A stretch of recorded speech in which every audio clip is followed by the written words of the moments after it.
Checking in with you here on the Eagle Sports Network for the second game here on this windy and cold Saturday afternoon here in Jefferson City. And it's Colton Kaysen, the All-American pitcher, who goes to work on Chris Montes de Oca. First initial pitch is fouled back by Montes de Oca, so strike one. And Colton Kaysen making his second start with Carson-Newman here in 2026 after an outstanding season last year where he was unbelievable. Kicks and fires another fastball on the outside, which misses for ball one.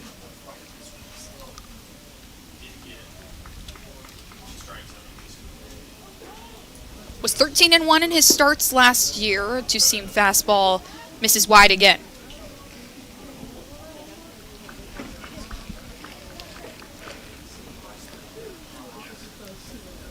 Montes de Oca, a little bit of success in the first game. Reached on a fielder's choice in his third at bat, but a strikeout at the hands of Gavin Greiner. Carson-Newman, 3-0, to start the year, and Cedarville 1-3. And he struck him out. First batter, just kidding, 2 strikes. Full count for Chris Montes de Oca. Colton Kaysen trying to get his first initial strikeout and get his day started right. Montes de Oca battles one back as he pushes the outside pitch over the Carson-Newman clubhouse.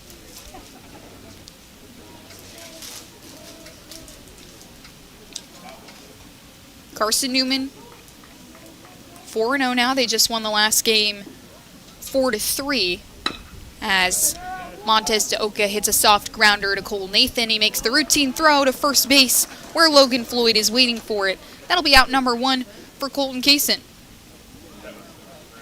Defensive lineup in the infield for this 7-inning stretch will be Gibson at third base, Pierce at shortstop, Cole Nathan at second, and Logan Floyd will return to first base. Maddox Green in left field in this 7-inning game. Braxton Smith at center, and Soto Diaz in right as Kaysen fires the first pitch to Caden Wild, the second baseman in this game, and it's a strike.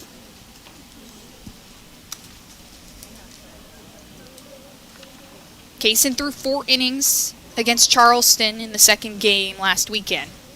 He fires the 0-1, and it's nicked and skips off the shin pad of Rogers, but a strike nonetheless.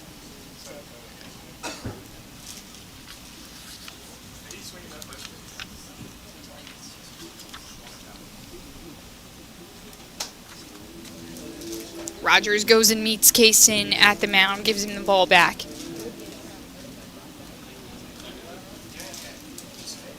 Four innings against Charleston on that snowy Saturday. Just 2 hits, 1 earned run to go along with 6 strikeouts.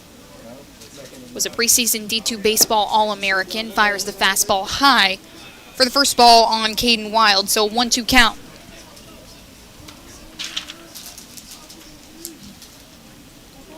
Wild 0 for 4 in the last game. Kaysen fires and jams him up.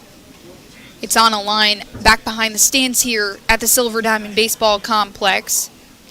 Fans braving the cold, nearly every seat filled in the bleachers here.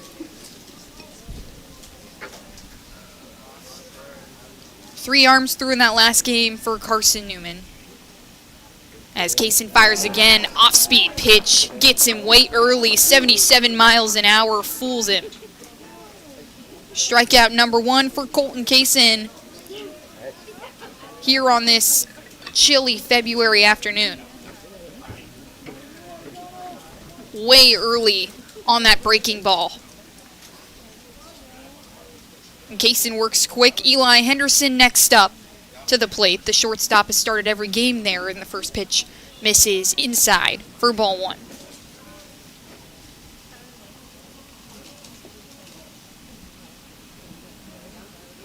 Henderson was 1 for 4 in his at-bats. 1-0 on the way, and it's a ball that misses low.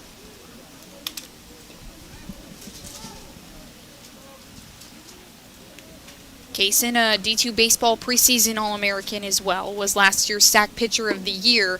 Next pitch Misses inside for ball 3.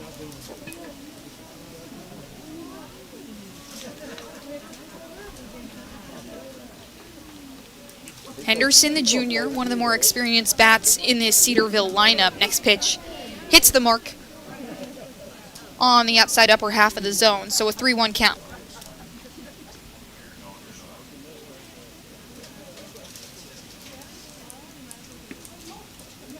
Three for 4 yesterday in game 1. 1 for 4 earlier today in the 9-inning game. Next pitch is a strike, another slider. Kayson's relying on that early.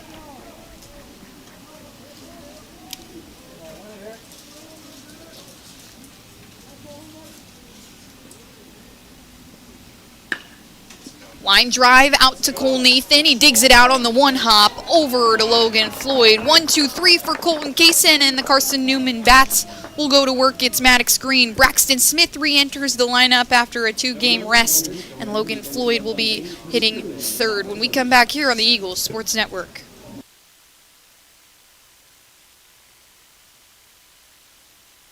Tri-Lite is proud to support Carson-Newman Athletics. We salute the student athletes who are working hard to make great things happen on the field, in the classroom, and in the world. It takes vision, commitment, and teamwork, qualities we share at Tri-Lite. Our mission is to provide life-changing opportunities by building a world-class fiber broadband network. If you'd like to learn more, please visit trilite.net or call us at 833-847-0824. We select our insurance companies the same way you do, very carefully. When you work with us, you can count on receiving fast, courteous, and professional service and quality protection through Auto Owners Insurance. For a no-problem approach for your life, home, car, and business insurance needs, ask us about the No Problem Company, Auto Owners Insurance. Call Bible Insurance Agency at 423-586-4320 or go by 1600 East Andrew Johnson Highway in Morristown, serving the Lakeway area's insurance needs since 1931.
Maddox Green will lead things off here in the bottom of the first. Carson-Newman has been successful in their first innings at the plate.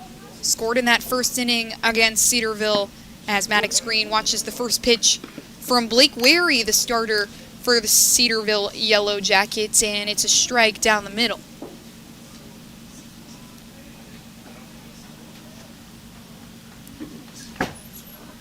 Put up a run in the bottom of the first in the last game as the next pitch is in the dirt on Green, and it's a 1-1 count. Wary in his first season with the Yellow Jackets, he transferred over from Butler Community College. 1-1 on the way. Fastball outside that misses the mark. 18 relief appearances as a freshman for Butler Community College, a team leading 7 saves, but is asked to make the start here in this 7-inning game. Kicks and fires. Next pitch is a fastball to Green that he knew he should have swung at, so 2-2 for Maddox Green.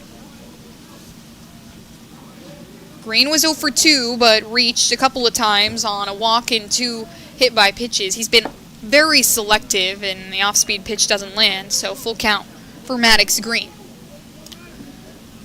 The freshman, who also plays football here at Carson-Newman, has had to make adjustments really quickly and has done so pretty well. That one misses low and away, and Maddox Green will take his base. So the second time in as many games that Maddox Green has led off by reaching base. And the first walk for Blake Wary. These Cedarville Arms gave up 5 free bases in the first 2 innings of that first game earlier today. And Braxton Smith, who has taken a little bit of a break but is back now playing center field and re-enters the lineup as Green strides off first. The pitch to Smith is a strike down Broadway.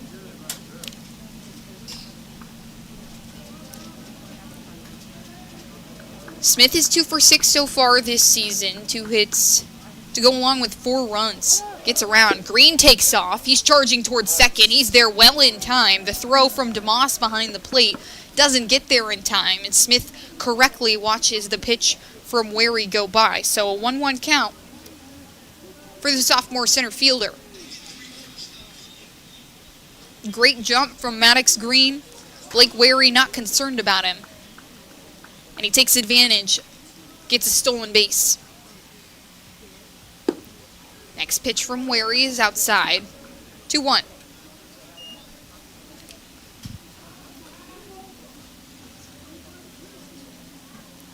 Wary making his first appearance here in 2026 as the starter here against a Carson-Newman offense who has taken advantage and outscored opponents pretty well. Cedarville has pushed him, though. Next pitch is fouled back by Smith for the 2-2.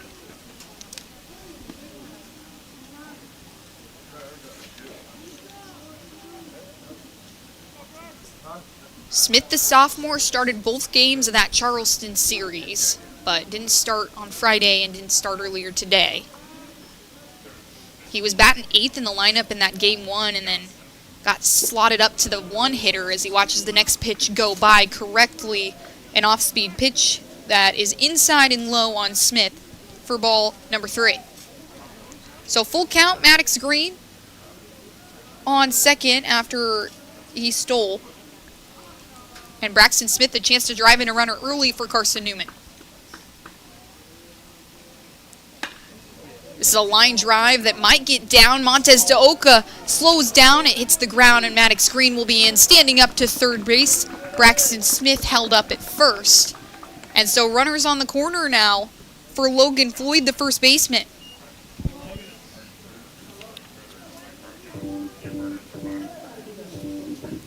Floyd leads this team so far in RBIs. He's got 5 to go along with a team-leading 7 hits. That leads every other Carson-Newman hitter by 3. First pitch is swung on right up the middle, straight into center field. Maddox Green will come around to score, and Logan Floyd has an RBI single as Braxton Smith races in to third base, and the Eagles on top 1-0 early.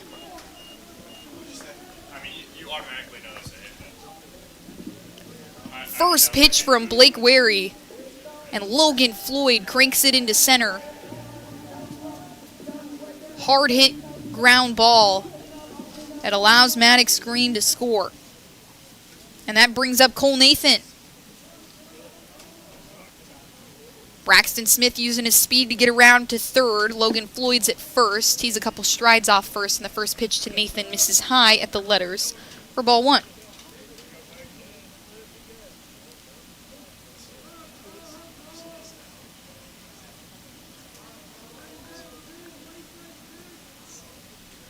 Next pitch is inside and low on Nathan. So 2 balls and no strikes. These Cedarville Arms just trying to find some sort of groove against a Carson-Newman offense that continues to challenge them. Incredibly selective at the plate.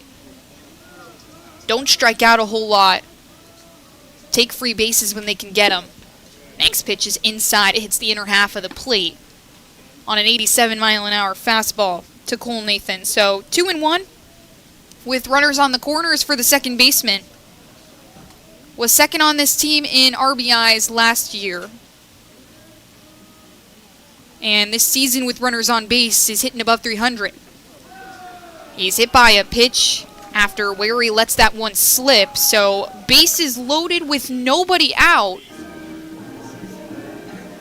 for Bradley Soto Diaz.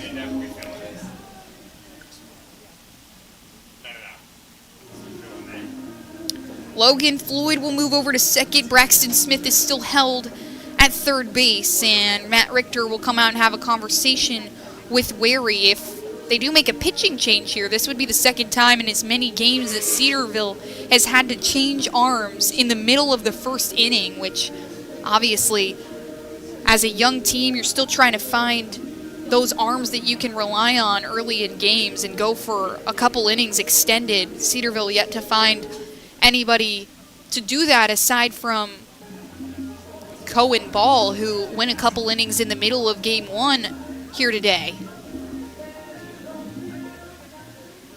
So Bradley Soto Diaz has no outs with bases loaded. Led the team last season at William Penn in home runs with 17. Aiden Gibson calls him a power hitter. He's nearly nicked by the pitch from Wary, but it evades him. So 1 ball, no strikes. Bases juiced for Bradley Soto Diaz.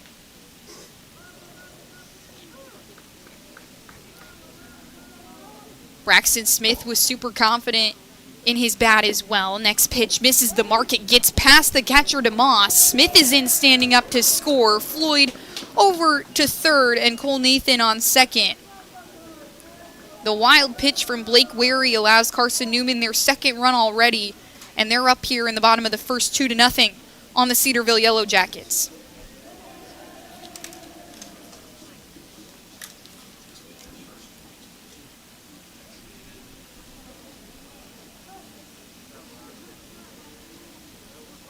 So 2-0 count, runners on second and third for Bradley Soto Diaz. Big swing on that one, but he misses.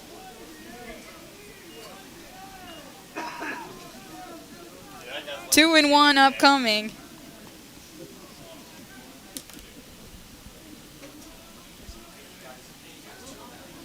Carson-Newman put up 4 runs in the bottom of the first in game one of this 3-game set as well. Chance to do that again, and Soto Diaz is hit by a pitch. 73-mile-an-hour breaking ball that slams Diaz in the back, and he'll go over to first base. So another bases loaded situation for Aiden Gibson. 2 free bases for Carson-Newman in this bottom of the first. That was similar in the last game where they had 3 free bases, 2 batters hit by a pitch and a walk. Make that 3 free bases here in this bottom of the first as well. First pitch is a fastball high at the eyes of Gibson. Soto Diaz on first, Cole Nathan at second, and Logan Floyd on third base here for the Eagles.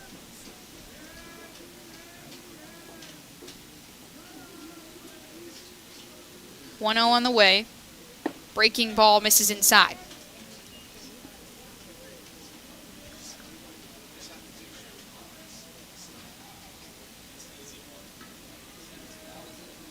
Wary finished his last season at Butler Community College with a 7 ERA, but struck out 26 batters in his 18 appearances. Gibson cuts on one and misses. 2-1 count for the senior captain. Hasn't quite yet found a groove just yet. Has 1 hit in 13 at-bats. Couple of walks, has reached a couple times on some fielders' choices and errors.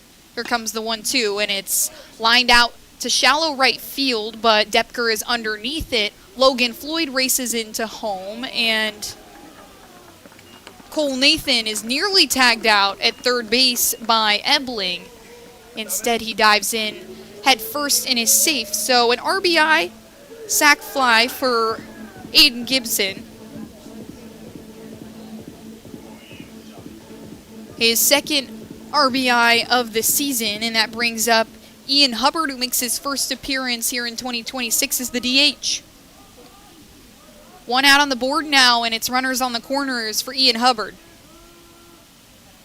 Wary kicks and fires. That one swung on and missed by Hubbard.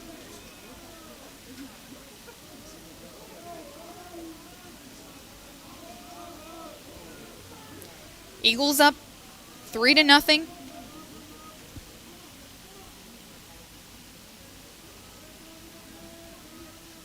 Ian Hubbard, the sophomore, gets his first at bat here in 2026, and the next pitch misses inside on the lefty. 1-1 count with one out on the board. Carson-Newman projected to do well in the preseason poll, and for good reason. This offense is so deadly, led the nation in a couple offensive categories last season. Next pitch to Hubbard misses high for ball 2, so a 2-1 count.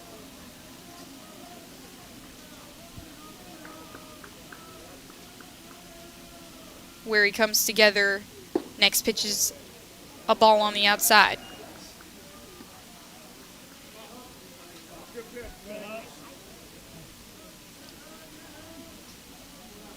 Carson-Newman still playing around with certain spots in their lineup. Have had Tanner Kilgore a lot in the DH spot. Next pitch from Wary misses inside on Hubbard, and he'll take his base. So base is loaded yet again. And that brings up the shortstop, Jono Pierce. Bradley Soto Diaz moves over to second base, and Ian Hubbard will be at first. And that looks like it's going to be the end of Blake Wary's day. We'll get a pitching change when we come back here on the Eagles Sports Network. How do you know you're in a community, not just a town? Well, strangers smile as they walk by. They refill your coffee without you asking. And when you ask directions, people offer to walk you there. Communities give more. The way you know when you walk into First Bank that you are in a real community bank. Great products, direct access to your local bankers, and relationships that can last a lifetime. Don't just have an account. Have a community with First Bank. Member FDIC. At InterDigital, we strive to be a leading provider of cutting-edge digital and marketing solutions. At InterDigital, we want to help our clients find success. Our team of technology gurus work together to ensure InterDigital continues to progress forward as technology advances. At InterDigital, we make technology work for you. Visit interdigital.com for IT support, web development, virtual tours, graphic design, internet marketing, mobile app, and film production services. InterDigital, laser focused on your success.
Caden Hargis will be the new pitcher for the Cedarville Yellow Jackets, and Jono Pierce has the bases loaded with one out. Chance to drive in a couple of runs here for Carson-Newman. They're already up 3-0 here in the top of the first. Big swing that nails Justin Crawford behind the plate. He'll drop to a knee and we'll take a second. Make sure he's okay.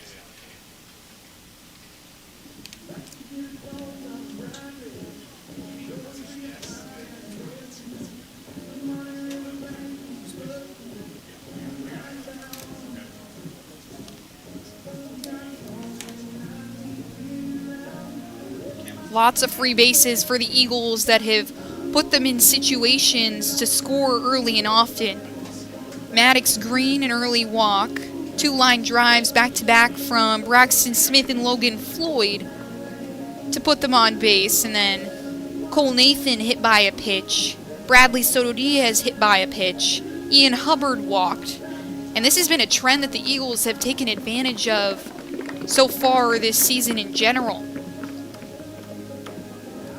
9 free bases in the game earlier today against the Yellow Jackets. 8 walks in the game yesterday against the Yellow Jackets. 20 walks combined last series against Charleston. And John O. Pierce looks for the 0-1. He floats it into shallow right field. Depker is underneath it. He makes the catch, and all the runners will be held up. So a fly ball that does no damage. Depker was in pretty close to the infield there, so potential throw. And Cole Nathan was at third base, didn't look confident in taking off after the check swing.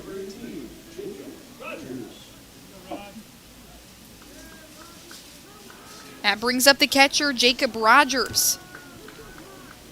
Got his first at bat just yesterday. Cole Nathan takes off, and he's there. Cole Nathan steals home a big-time jump off third base, took off immediately. And another run scored for Carson-Newman, make it 4-0. Cole Nathan using all of his speed. Got his hand underneath the glove of DeMoss behind the dish and fired up about it. 4-0 on the stolen base from Cole Nathan. That's the second stolen base here in the bottom of the first.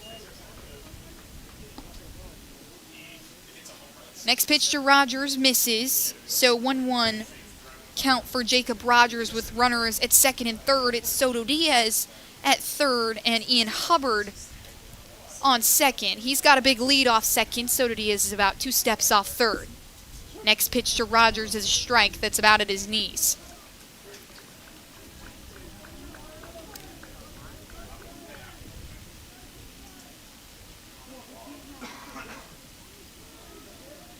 One-two with 2 outs on the board. Runners at second and third. The Eagles already up 4-0 here in the bottom of the first. The second time they've done that this series.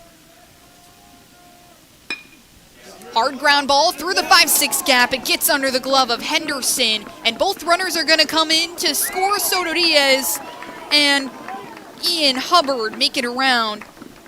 A 6-0 lead here for Carson-Newman in the bottom of the first. They've exploded on offense, and Jacob Rogers has himself an RBI single.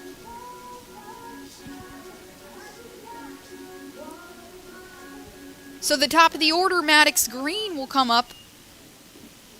And after the pitching change, things haven't been much different for Carson-Newman. They've taken advantage of these Cedarville arms.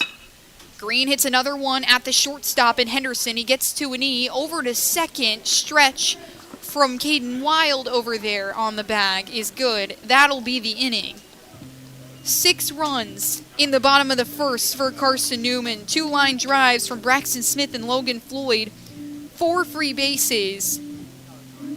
And Jacob Rogers hits a 2 RBI single. And we'll be right back here on the Eagles Sports Network for Cedarville's Graham Ward, Max Depker, and Jackson Lehman.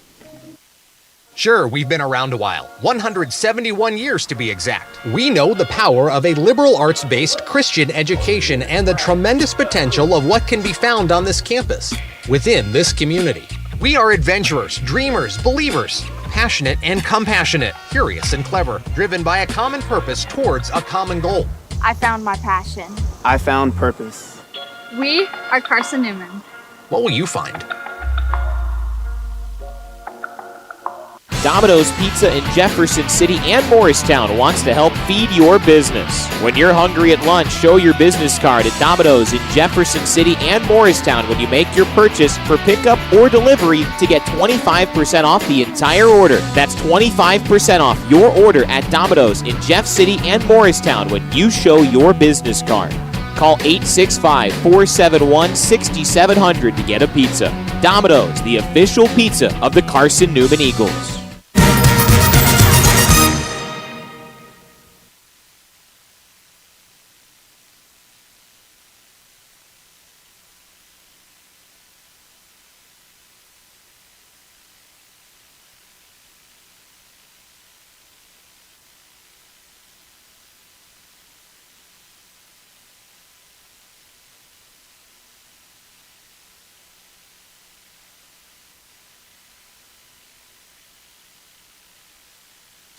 Graham Ward leads things up in the top of the second for Cedarville. Colton Kaysen returns to the mound for his second inning of work. A strikeout in the first inning. The first pitch to Ward is a ball that misses inside.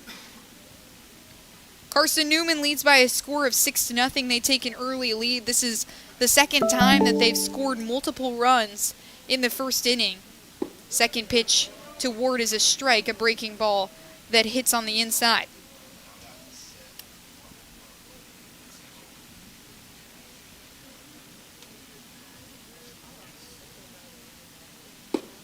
Third pitch from Kaysen is a fastball at 88 miles an hour. Makes it 1-2 on Ward, the freshman. Trying to get the hang of things here in this Cedarville lineup, but Carson-Newman challenging him. Next pitch is fouled back, out of play.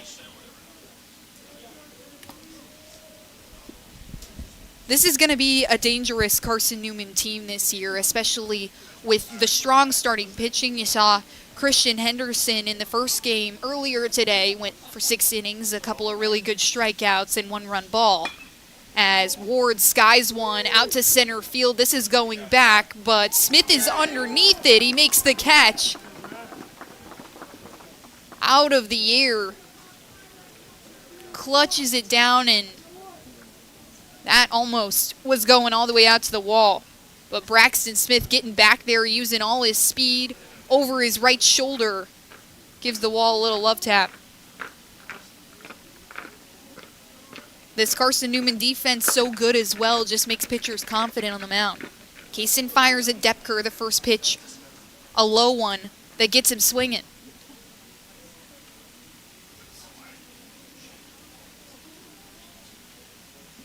Kaysen comes together, the 0-1 on the way, and it's right up the middle. A little dribbler to Kaysen. He gets to a knee, tosses it over to Floyd at first. That's out number 2 of the inning. Depker almost looked like he couldn't decide on that one. Eventually, just kind of leaked it right to Kaysen. Good job to be aware there. Good reactionary. And that brings up Jackson Lehman, who's making his first appearance in this series as the DH. Kaysen fires away at him, a breaking ball on the outside half of the plate. Hits the black, and it's a strike.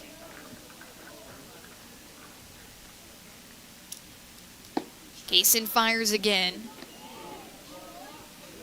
Fastball that misses in a very similar spot, so a 1-1.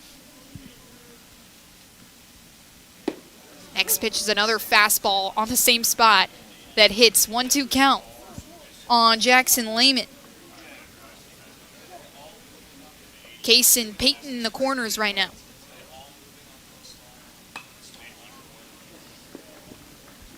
That one fouled back off the bat of Lehman. Just one strike away from Kaysen's second strikeout of the afternoon. Had 6 in his first appearance against Charleston, and that'll be a strikeout for Colton Kaysen. Rogers dropped it. Didn't matter. Tagged Lehman out, and that's strikeout number 2. So Kaysen sits him down in order for the second inning in a row. And Carson-Newman's bats will get back to work here in the bottom of the second. It's Braxton Smith, Logan Floyd, and Cole Nathan when we come back on the Eagles Sports Network. Domino's Pizza in Jefferson City has deals for Carson-Newman students. Bring in your valid student ID when you order for pickup or delivery, and Domino's in Jefferson City will give you a steaming hot large one-topping pizza for $4.99. That's a large one-topping pizza for Carson-Newman students for $4.99 at Domino's in Jeff City. Call 865-471-6700 to order. That's 865-471-6700. Domino's, the official pizza of the Carson-Newman Eagles. Okay, let's see. I'm ready to do this. Carson-Newman. It's been around since 1851. Lots of flexible online programs. Wow. World-class accredited academics. A faith and learning environment with professors who really care about me. A top 10 best value school. Carson-Newman gives $48 million a year in financial aid. This is the perfect place. I'm in.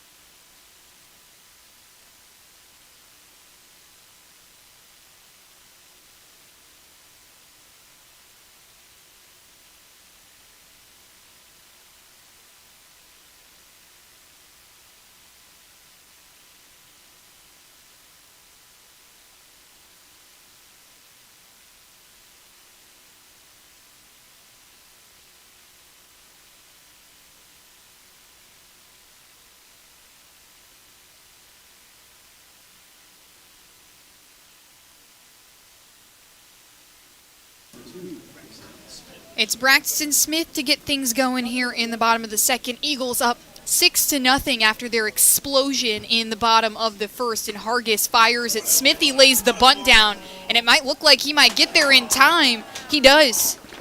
Ebling hangs on to it. Didn't want to risk the throw as Braxton Smith uses all of his speed to get over there to first. A leadoff bunt, and the Eagles playing small ball here to get things going here in the bottom of the second, keeping Cedarville on their toes. Couple of fun plays that the Eagle hitters have gotten to take advantage of. The sac bunt from Smith, one of them. Last inning, Cole Nathan stole home, not something you see too often, and now Logan Floyd gets his first look at Hargis. First pitch is a ball outside.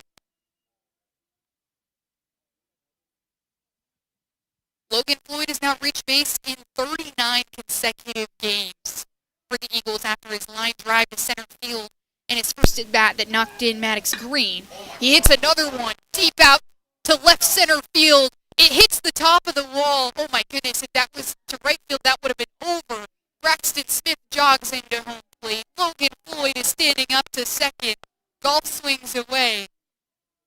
And he's 2 for 2 today. A line drive out to left center that gives him his second RBI of the game and his team leading 7th of the year.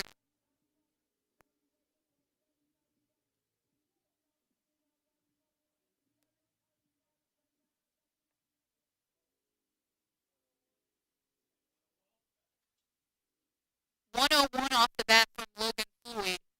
He stands at second. Braxton Smith came in to score, so a 7-0 lead for Carson-Newman, and Cole Nathan can swing away. The first pitch from Hargis, a strike on the outside corner.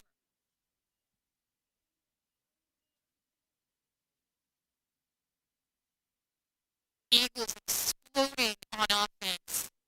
So many runs scored, and they've outscored opponents over and over again. Did it against Cedarville in the first 2 games of the series, and did it against Charleston as the next pitch to Nathan. It's a chopper to shortstop, and the first baseman Ward bobbles the throw. It was a one-hop from Ebling, who had scooped it up.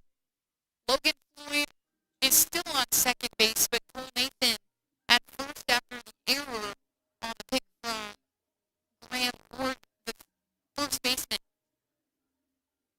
Ward switching over from corner to corner. He played third base in most of the first 2 games against Carson-Newman. And Sage Ebling, the new third baseman. Henderson still at shortstop. Cade Wild, the second baseman, after he caught for the first 2 games against Carson-Newman. And Bradley Cedarville watches the first pitch from Hargis outside.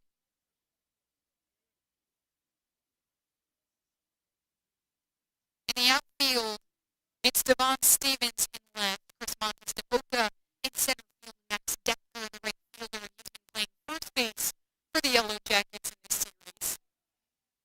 Hargis goes over to Floyd at second. Nothing there. Nathan is still on first, and Bradley Soto Diaz, who was hit by a pitch in his first at bat, gets a chance with Logan Floyd in scoring position.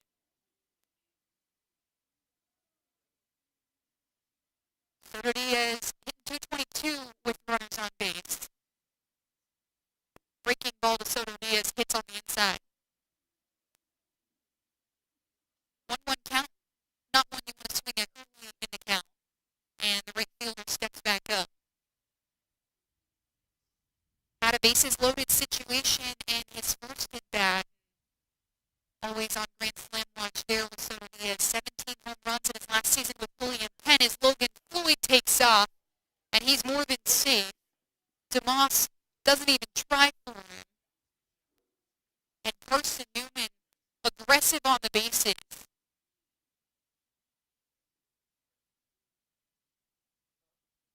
3 stolen bases for Cole Nathan, 1 for Logan Floyd. They're both on the bases currently, they sit on the corners. Hard ground ball to shortstop. Henderson slides to get it, but Nathan is safe on second base after Wild dropped the throw from Henderson. And Soto Diaz has an RBI as Logan Floyd comes in to score. Cole Nathan still on second. Charging towards the bag and gets there in time. The throw wasn't even going to beat him out, but then Wild dropped it, made it extra secure that he was safe. So here comes Aiden Gibson, the third baseman. He's got Cole Nathan on second and Soto Diaz at first base. Gibson watches the first pitch from Hargis, a ball. So Eagles up 8-0 now.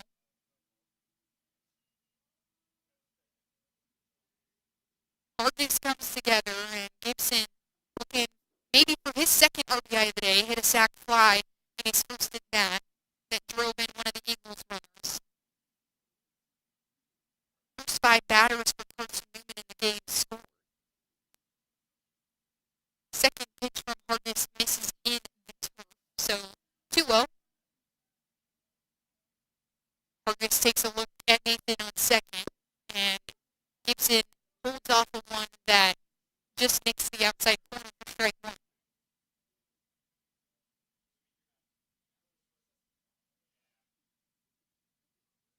So many good hitters in the Eagle dugout, too. Aiden Gibson saying that they just haven't had depth like this before, and it becomes incredibly hard to decide who's going to be in the lineup. Gibson holds off a breaking ball that misses outside, so a 3-1 count for the senior captain.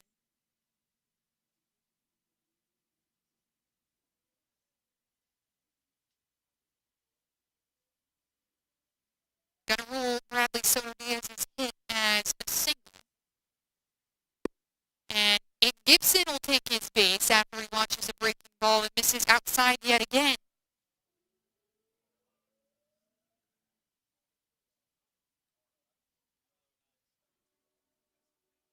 So the 5th free base this game loads him up for Ian Hubbard.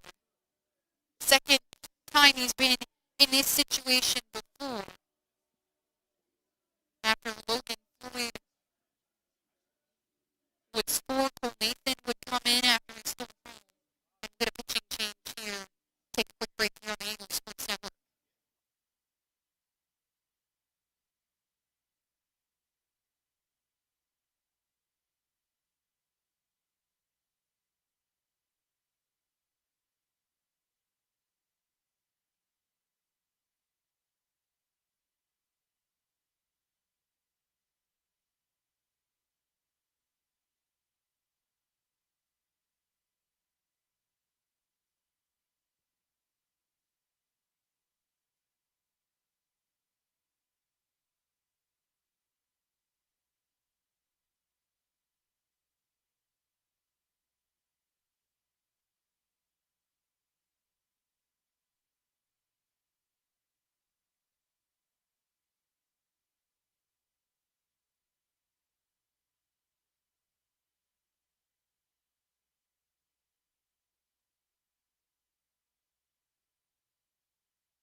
Ian Hubbard has bases loaded with no outs. And it's Ford Dusing, the new pitcher for the Yellow Jackets. First pitch is swung on in a little pop fly that is caught by Graham Ward. Bases will stay loaded, but that'll be the first out. Weak contact from Ian Hubbard. That'll sit him down. And John O'Pierce will have his second bases loaded situation of the contest as well. He was in the box when Cole Nathan stole home. He's on third right now. Yellow Jackets incredibly aware of the speed on third base. Takes a couple strides off the base as Pierce takes one into the glove of DeMoss. And that's strike one on the junior. Dusing posted a 5-3 record in his first season with the Yellow Jackets. And next pitch to Pierce is a breaking ball that misses well outside. Nearly got away from DeMoss, but he corrals it and keeps everyone where they are. He was one of the starters on this team last season, led the staff with 11 starts as Pierce watches an off-speed pitch that's high for ball 2.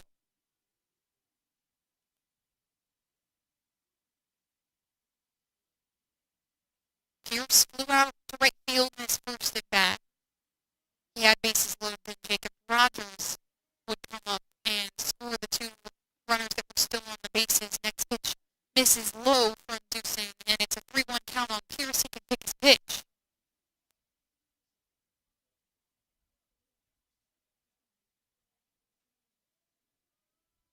Dusing comes together.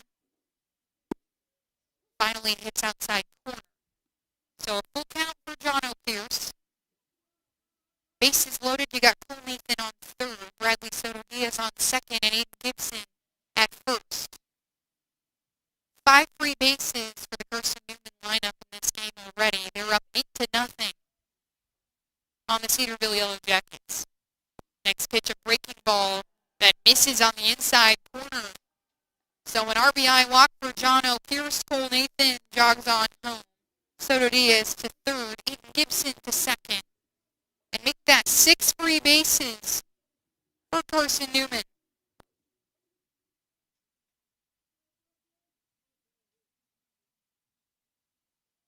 Four walks, 2 batters hit by a pitch. Jacob Rogers looks to do more of the same of what he did in the first inning. A bases clearing single that brought 2 runners around to score. He leads the team in this game in RBIs. First pitch misses well outside. 1-0 count for Rogers. He had a 1-2 count when he hit a hard ground ball out to left field that got under the glove of Eli Henderson at shortstop. Pierce well off first, and the pitch gets behind DeMoss.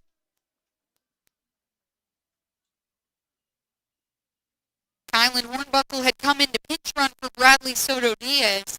He comes home to score. Aiden Gibson gets over to third base, and John O'Pierce to second.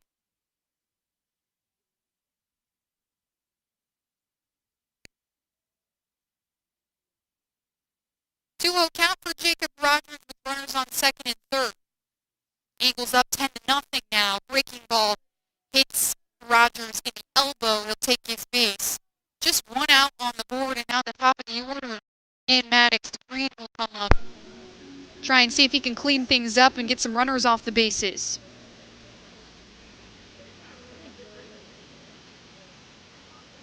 Cedarville arms struggling with command, just hitting batters all over the place and walking Carson-Newman runners that are so aggressive on the base paths. So Rogers at first, it's Pierce on second, Gibson at third, and Maddox Green at the dish. The first pitch hits Maddox Green. This is getting ugly. 4 batters hit by pitches to go along with 4 walks. And Matt Richter goes out to have a conversation with Ford Dusing. 11-0 here in the bottom of the second. Carson-Newman capitalizing on free bases, and we'll take a quick break here on the Eagles Sports Network, see if they call out a new arm from the bullpen. They will. This is Carson-Newman men's basketball alum Taylor Hawkins. I want to help your family secure its financial future. I'm with Modern Woodman Financial Planning, where we touch lives and secure futures. Let Modern Woodman protect your family's financial security through life insurance, retirement planning, and financial services. You can contact me, Taylor Hawkins, at cneagles.com/Modern Woodman. That's cneagles.com/Modern Woodman. Help secure your family's financial future through Modern Woodman Financial Planning. The number one source for Carson-Newman athletics gear is shopseeandeagles.com, where you can find gear from Adidas, Columbia, Nike, and Under Armour. Shirts, jerseys, sweatshirts, shorts, pants, hats, and scarves. Shopseeandeagles.com is your source for everything CN. You can even show your school spirit on your smartphone or tablet. All of your game day essentials can be found in one place. ShopSeeAndEagles.com.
Braxton Smith will take things over here with one out and bases loaded for Austin Plisky, the freshman.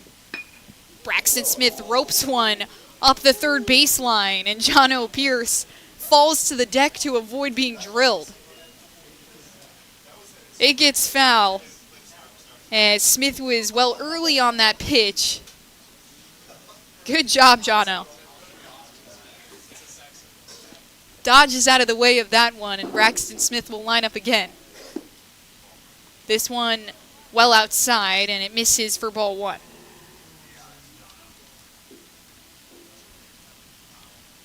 This is the second time this ball game that Carson-Newman has gotten through their entire lineup in an inning. And it's the second inning.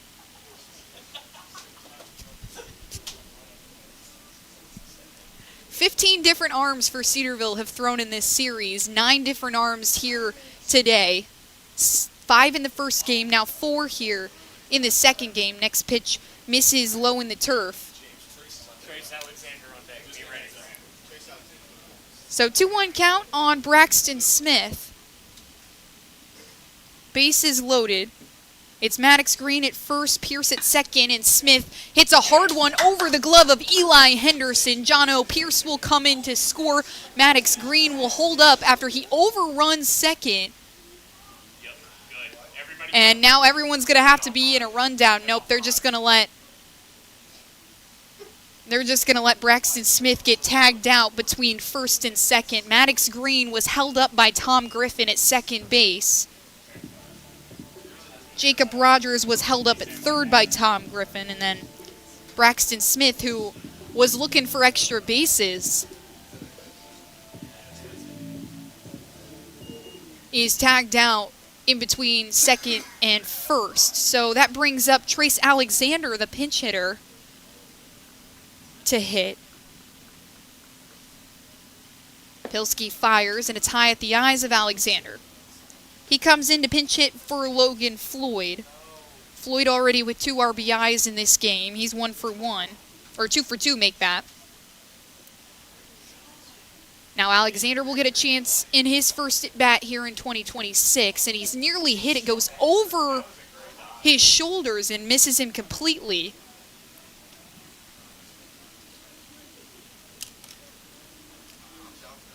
Pilski fired that one over his left shoulder. Pilski goes down the middle now. It's a hard ground ball to Ebling. He makes the throw to first base, and that's 3 outs. 6 runs in each of the first 2 innings for Carson-Newman. They lead 12-0 after they've made it around the order in each of the innings that they've played. And Colton Kaysen will get back to work here in the top of the 3rd with Devon Stevens, who hit a home run in Game 1, Danny DeMoss, and Sage Ebling due up.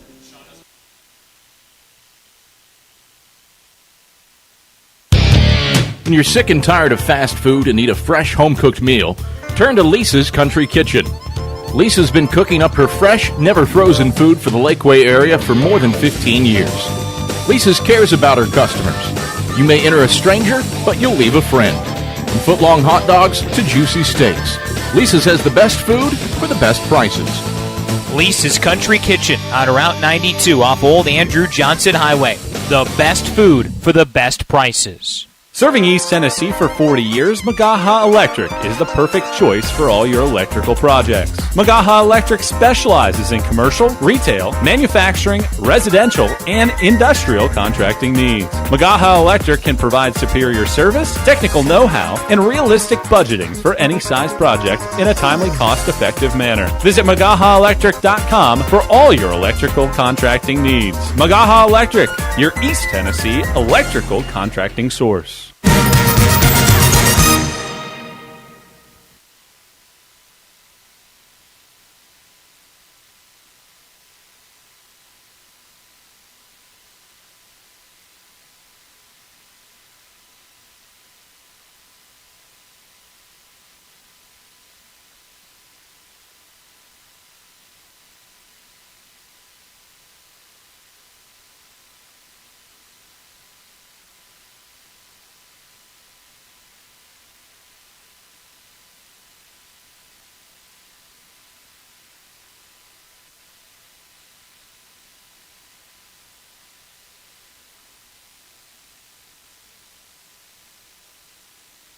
Devon Stevens digs in from the left side. The first pitch from Kaysen misses outside. Carson-Newman leads by a score of 12-0 after getting through the lineup in their first 2 innings of work. Kaysen kicks and fires, and Stevens, a little blooper to Eden Gibson, who gets to the ground and makes the catch.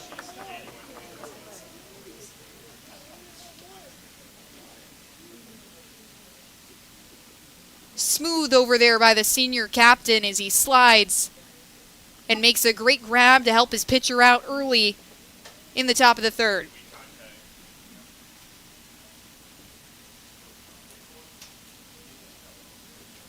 That brings up Danny DeMoss, the catcher. Breaking ball from Kaysen, doesn't hit.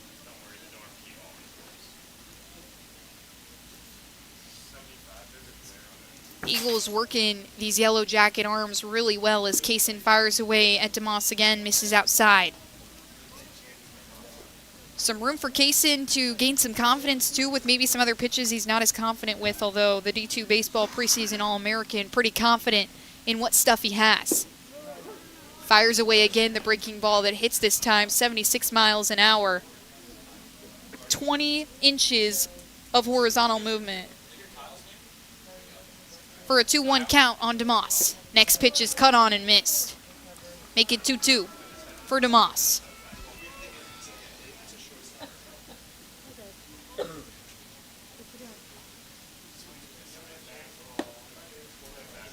Kaysen misses on the breaking ball outside. So a 3-2 count on the catcher. Cedarville now with a tall task to try and chip into this Carson-Newman lead. Just a 7-inning game for the Eagles. Swung on and miss. Kaysen gets strikeout number 3 of the day. Sits down Danny DeMoss, and there's 2 away for Carson-Newman. Kaysen looks to sit him down in order for the 3rd time in as many innings. Brings up the 3rd baseman, Sage Ebling. Ebling takes the first pitch. It's a strike from Kaysen. Makes it 0-1. Ebling, the redshirt sophomore, he came in and pinch run yesterday as he fouls one back for strike 2.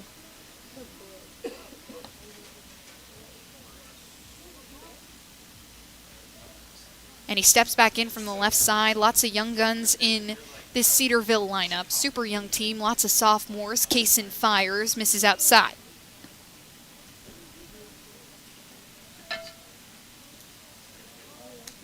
Sat out last season as a medical redshirt. Kaysen goes again. He swings and misses, fans another batter, and Colton Kaysen has 4 strikeouts to keep Cedarville scoreless.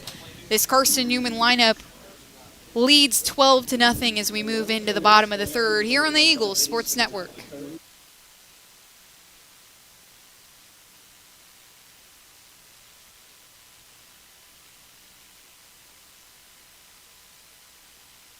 There's something about a small community that unites us, whether it's cheering on our favorite team or the way we come together in a crisis. Small communities are made up of people with big hearts. We're dedicated to hard work and innovation through sunny days and stormy nights. AEC is always here, powering the people and the places that make our community a spectacular place to call home. AEC, power what matters most. Insurance, it's about people, not things. It's about security. It's about confidence. It's about relationships. It's about trust. It's about you. As a local independent agent, Bible Insurance Agency can design an insurance program that's just right for you and your family. Give the people you love safe, sound, secure protection from Auto Owners Insurance. Call Bible Insurance Agency 423-586-4320 or go by 1600 East Andrew Johnson Highway in Morristown.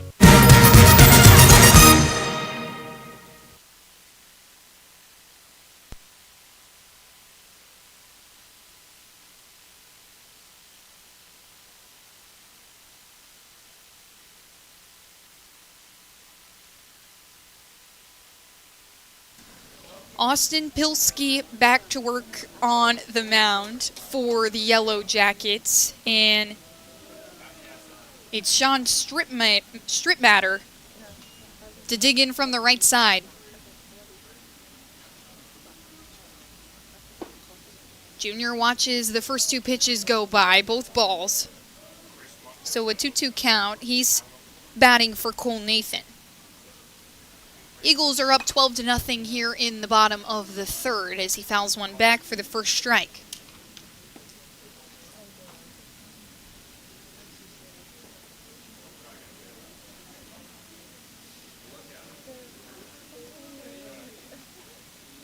Plisky kicks and fires but misses again. So 3-1 for Stripmatter, and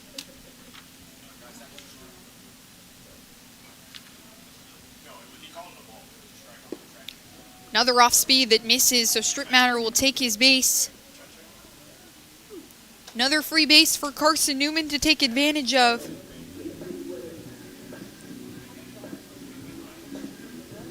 And we're going to get a whole new look for this Carson-Newman lineup as Kylan Hornbuckle, who had come in for Bradley Soto Diaz, will get a chance at the dish. He's hit a couple of times already in 2026, but this is first real opportunity to settle in and have a confident look. Hornbuckle, the sophomore, watches the first pitch from Plisky, a strike outside.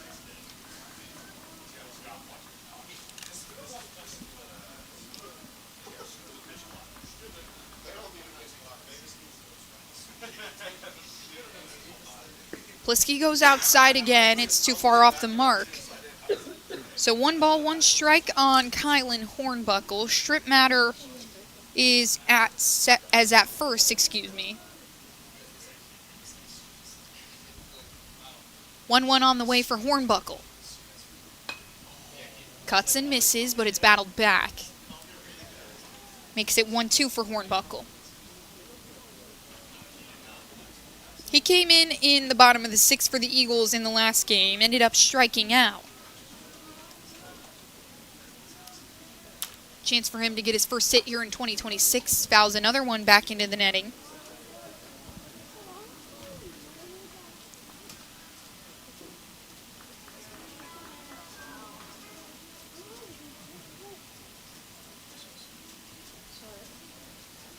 One-two count for Hornbuckle.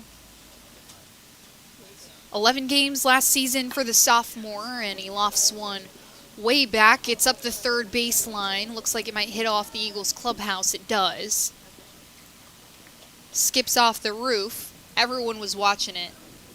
Ebling had tracked it over, trying to see if he could get an easy out. 11 games for Hornbuckle, mainly as a pinch runner last season, but was 2 for 2 in his stolen bases, so a good job taking care of business out on the base paths.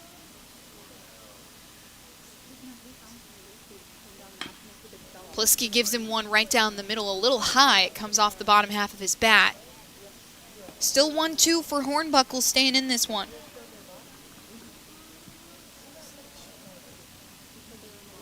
One hit in his Carson-Newman career came last season in his first at bat.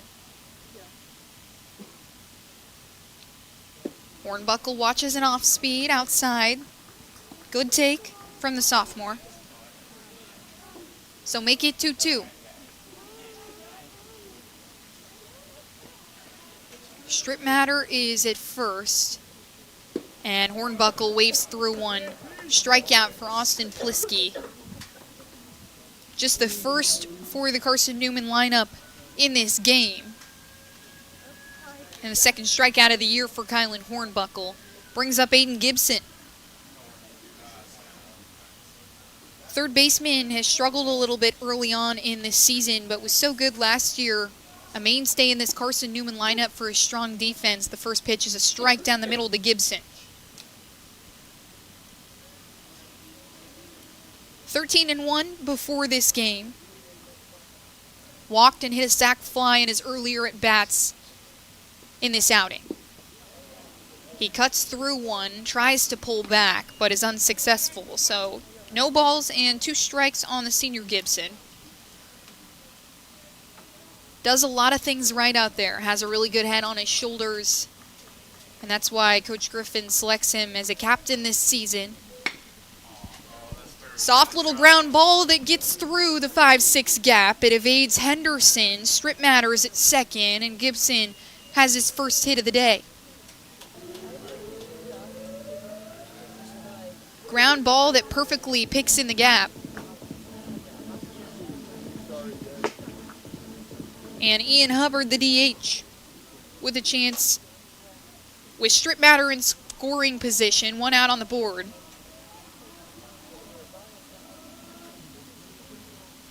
Plisky trying to get out of this one with no more damage to the score. Hubbard swings and misses. Strip Matter nearly halfway there between second and third, but opts not to go.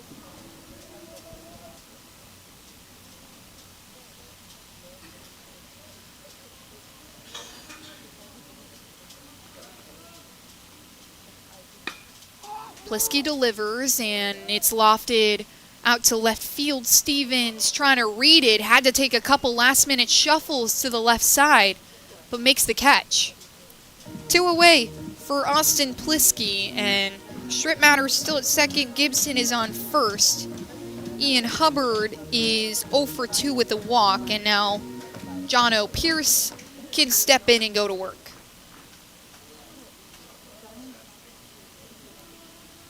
Carson-Newman dugout loving Pierce's walk-up song today, getting him fired up, hence the 12 runs on the board in the first 2 innings. Breaking ball from Plisky misses inside.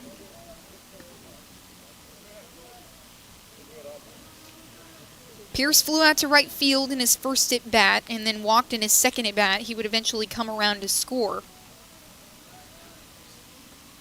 Aiden Gibson has called him just the perfect fit for Carson-Newman at shortstop, a complete utility guy as he waves through that one. So 1 ball, 1 strike on Jono Pierce.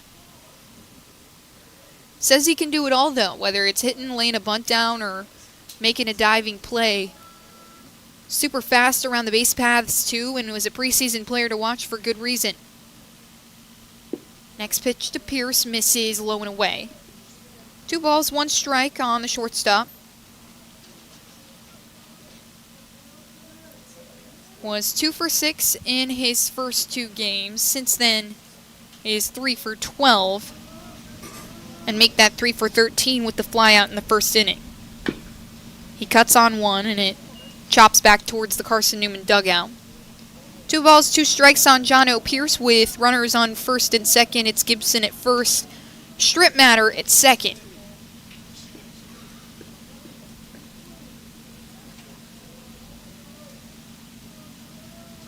The second time in as many years that Carson-Newman and Cedarville have met, Eagles own the series. And last weekend have carried over their success, breaking ball to Pierce that starts up high at his chin but drops down to his letters. Still misses the zone, so a 3-2 count. Last weekend the Eagles dominated, trailing for 2 of the 16 innings that they played. And have done that against Cedarville as well. Couple of close games to start off the series, but both runners go as Pierce will take his base. Another walk for Carson-Newman, and Tom Griffin says good hitting teams walk, and that's what they've done here today. They've taken free bases when they can get them. Jono Pierce is at first base after the walk. Aiden Gibson hit a ground ball through the 5-6 gap that gets him over to second. And Strip Matter is on third after he walked as well. Jacob Rogers, the catcher, up now with bases loaded. Floats one up into the air. It's out to right field. A couple steps back for Max Depker, who loves it down. That'll be the inning. Runners threaten for Carson-Newman, but the first time the Cedarville Arms have been able to hold him scoreless in this game. And Colton Kaysen back on the bump when we come back in the Eagles Sports Network. Don't know what to wear on game day? Head over to shopseeandeagles.com for all of your Carson-Newman athletics gear. You can find clothing from Adidas, Columbia, Nike, and Under Armour to cover you from head to toe. ShopSeeingEagles.com also has duffel bags, backpacks, jewelry, pet supplies, and gifts. Don't waste any more time. Prove you are the ultimate Carson-Newman fan with the official gear of the Eagles at ShopSeeingEagles.com. Visit today. Dorm food got you down? Need a home-cooked meal? Then Lisa's Country Kitchen is for you. Lisa's Country Kitchen has been feeding Carson-Newman students for 15 years. Lisa's has a family-friendly atmosphere all day long, from the morning with their $2.99 breakfast specials to dinner with Lisa's fresh, never-frozen steaks.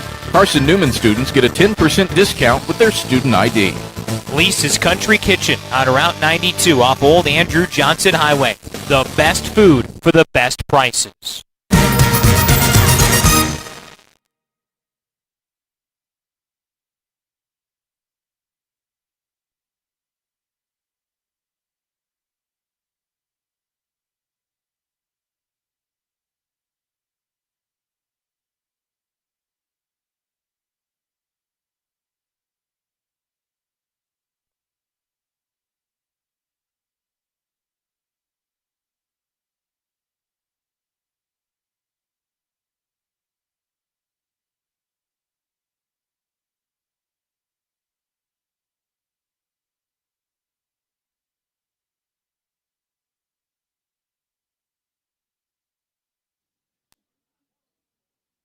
Chris Montez de Oca in on the left side to face off against Colton Kaysen for the second time this game. He has led off in every game of the series against Carson-Newman. The center fielder grounded out to second base in his first at bat. Cuts on the first pitch from Kaysen, but it's fouled back.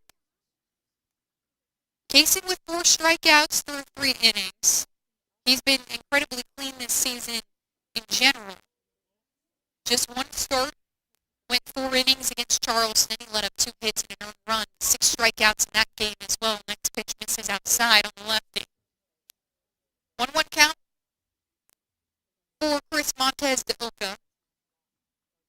Carson-Newman leading here in the top of the fourth by a score of 12-0. Kaysen kicks and fires, breaking ball that was moving towards the plate but just misses for ball 2.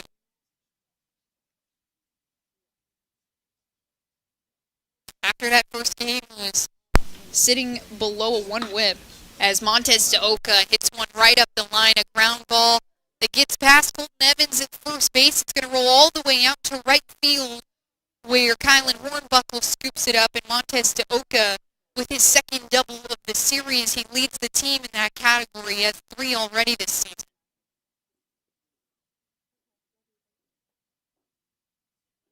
Right up the line in the first hit for Cedarville in this game. The first one allowed by Colton Kaysen. So Caden Wild gets a chance to swing with a runner in scoring position now. Colton Kaysen, first chance to put a couple batters away with a runner in scoring position. We're going to throw in a pinch runner for Montez de Oca in Riley Finkelstein. He's stolen a couple bases already this season. And pinch hitter for Caden Wild, actually, as well, is Declan Rivera. Wild was really good in the first series for the Yellow Jackets, but has just come up empty a couple of times, so Rivera gets a chance. Pitch from Kaysen misses, so a 1-1 count on Rivera.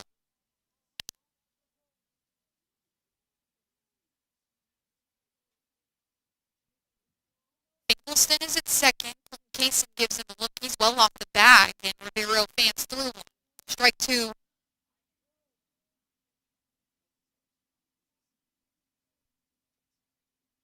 The freshman getting his first chance to bat. But Kaysen is really good with runners on base. Swung and miss on that one, but nicked a piece of the ball, so he'll stay in the box. Kaysen held opponents to an under 200 batting average with runners on base last season. Has no outs on the board right now with a runner on second. But a chance to clean things up here. Next pitch from Kaysen misses outside. Fans didn't love the call. And Rivera steps back in.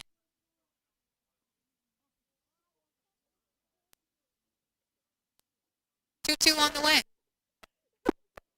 Got him. Watching.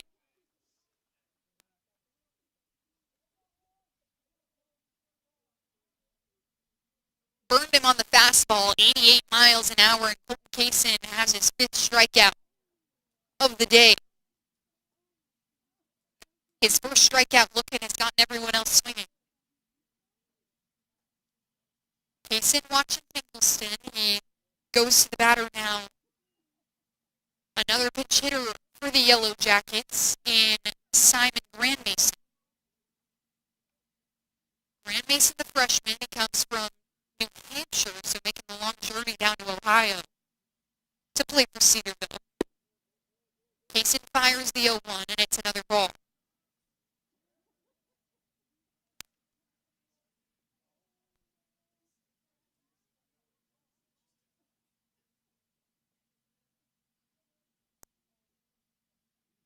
From Kaysen ends up hitting Grandmason, so he'll take his base, and there will be runners on first and second. Finkelstein is at second. He came in to pinch run for Chris Montez de Oca after he hit a double up the right field line. And Grandmason hit by a pitch.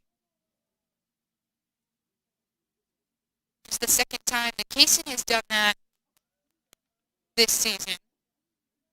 Hit one batter in the Cedarville series, in the Charleston series, excuse me. And now Graham Ward, the freshman, goes back to work. He flew out to center field in his first at bat. A great catch by Braxton Smith, and the first pitch from Kaysen misses inside for ball 1.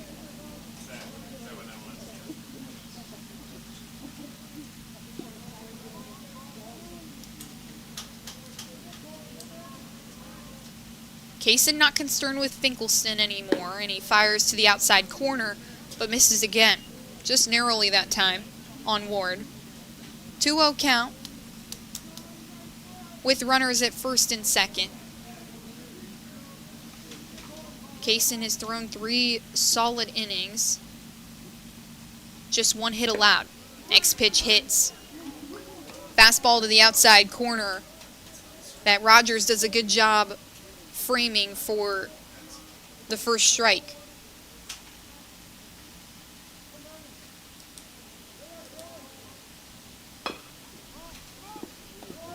Ward just a soft little dribbler, and Kaysen will go to second base. He gets Grand Mason. So 2 outs on the board after the strikeout from Rivero, and then Graham reaches on the fielder's choice. Kaysen opts for Grand Mason at second. Didn't get the leadoff runner in Finkelstein. He's at third base. So runners on the corners for the Yellow Jackets. And it's Max Depker who hit a home run yesterday that just slices one over to the shortstop. Pierce throw over to first base is in time. Evans makes the stretch. And another scoreless inning for Cedarville. This time it took a couple of batters, but Kaysen sits him down. 5 batters in the 4th inning, and Carson-Newman will go back to work on offense in the bottom of the 4th. It's still 12-0 here on the Eagles Sports Network. Tri-Light is proud to support Carson-Newman Athletics. We salute the student athletes who are working hard to make great things happen on the field, in the classroom, and in the world. It takes vision, commitment, and teamwork, qualities we share at Tri-Light. Our mission is to provide life-changing opportunities by building a world-class fiber broadband network. If you'd like to learn more, please visit trilight.net or call us at 833-847-0824.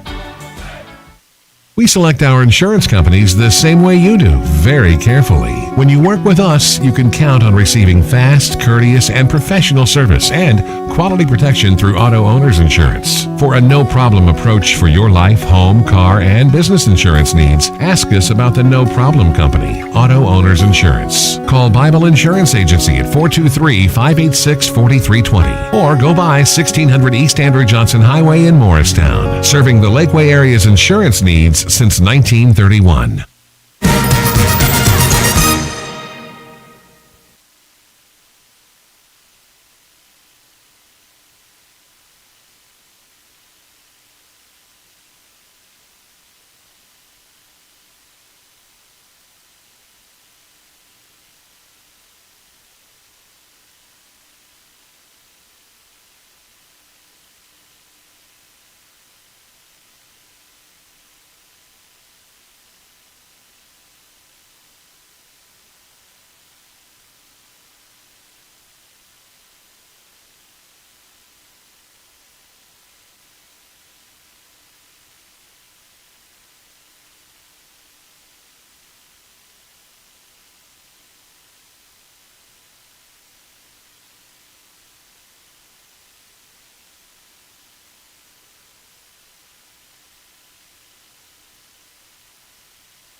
Maddox Green, the hitter here in the bottom of the 4th. He faces the new pitcher who's come out onto the mound, Kyle Watson. First pitch from Watson drills Green nearly in the same spot on his back. And Green, the freshman, has been hit by a pitch 4 different times today, including that first game. He was hit by a pitch in each of his 2 at-bats, first 2, and has been hit in each of the 2 last at-bats.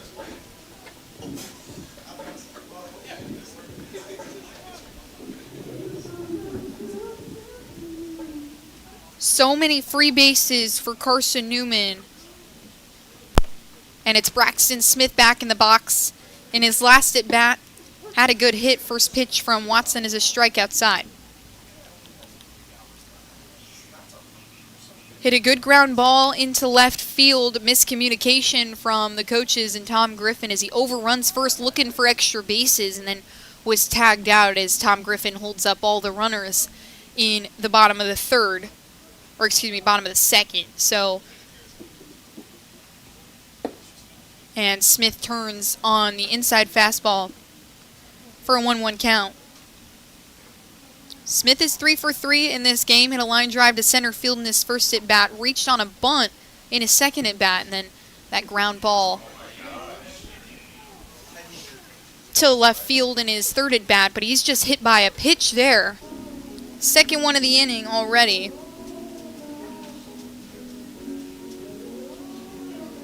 And Tom Griffin is talking to Jason White over there in the bullpen asking, what's going on? So many batters hit by pitches, and here's Colton Evans, the utility player, to take his first swing here in this ball game. Watson fires inside on Evans, and it hits for strike one. Braxton Smith is at first. Maddox Green is at second.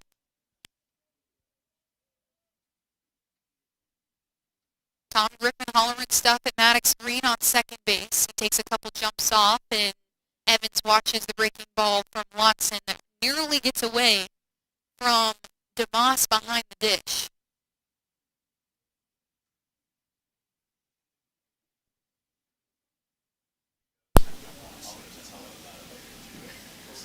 One and 2/3 innings from Austin Pilski before Watson has come in to throw.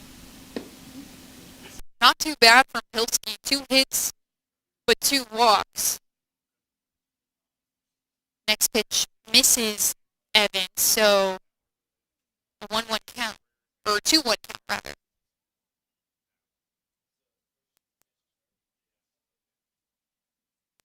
Watson fires. It's away again. 3-1 on Evans. Tom Griffin getting to make some substitutions here in this ball game up 12-0. 7 hits for the Eagles in this game already.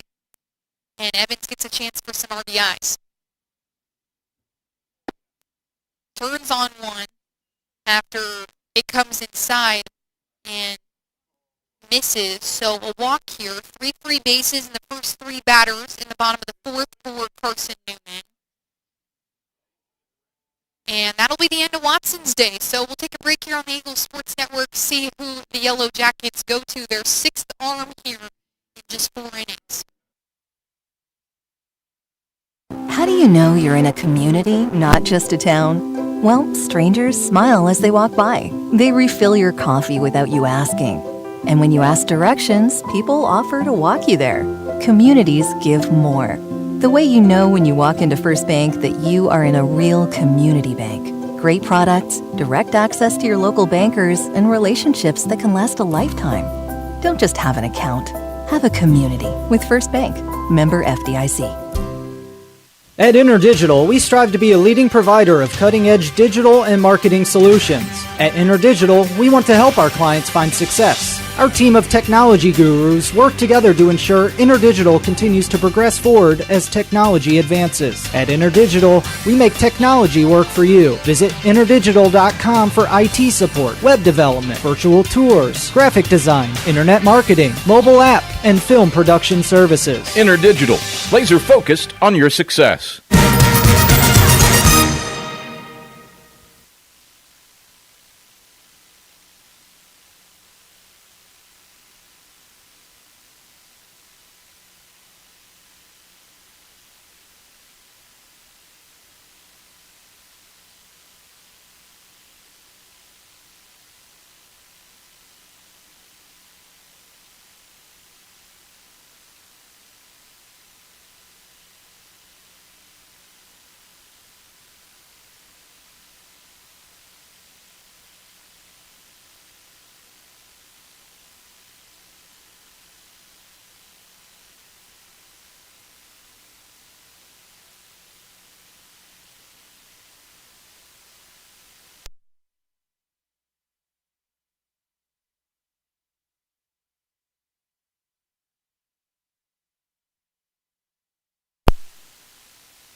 Sean Stripmatter up in the box, and it's Trey Tipton, who played right field in Game 1 for the Yellow Jackets, that will take the mound for Cedarville. Bases are loaded for Stripmatter, and he swings on the first one. It's up the middle, but it's gobbled up by Finkelstein, and a double play for Cedarville there as Evans is out at second and then Stripmatter at first, but that's not before Maddox Green can come around to score, and Braxton Smith is on third base.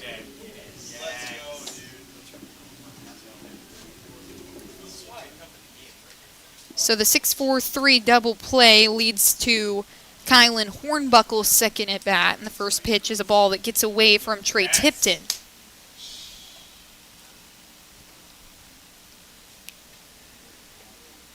Tipton with 2 outs on the board.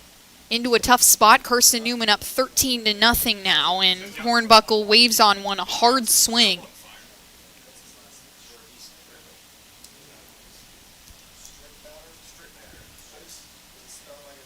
1-1 count for Hornbuckle, and it's Braxton Smith at third base. Hornbuckle elevates one up the right field line, but it falls foul.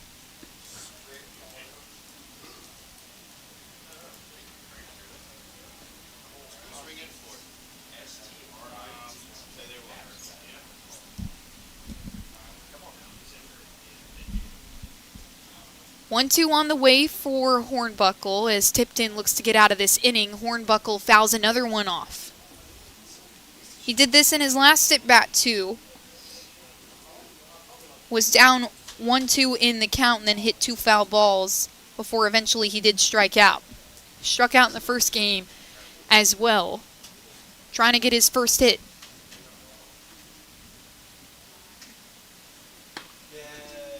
Hits a little line drive over to second base where it's scooped up and a wild throw, but the first baseman, Ward, does a good job stretching out to make the play, and that'll put the inning away. So 13-0 as Carson-Newman puts up a run in the bottom of the 4th, and we'll go to the top of the 5th where a new pitcher will take the mound for Carson-Newman.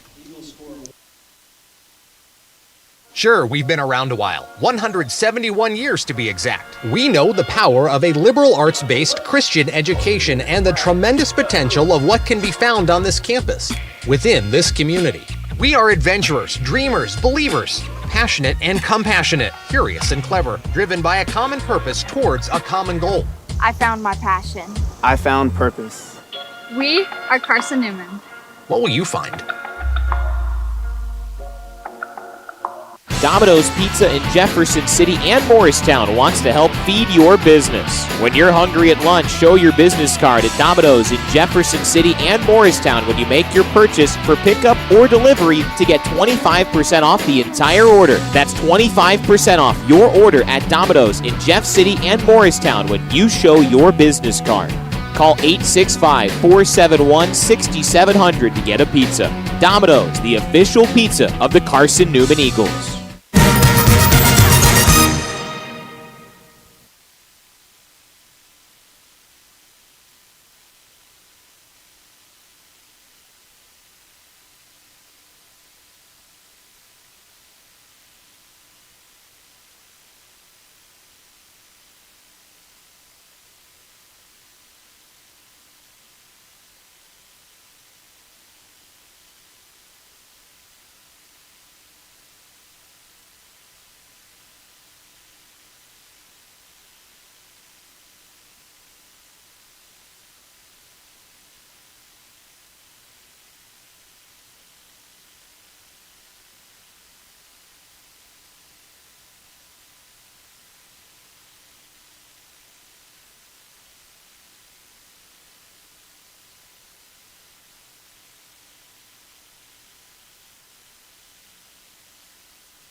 Jacob Rogers, the senior pitcher, takes over for Colton Kaysen as Lehman.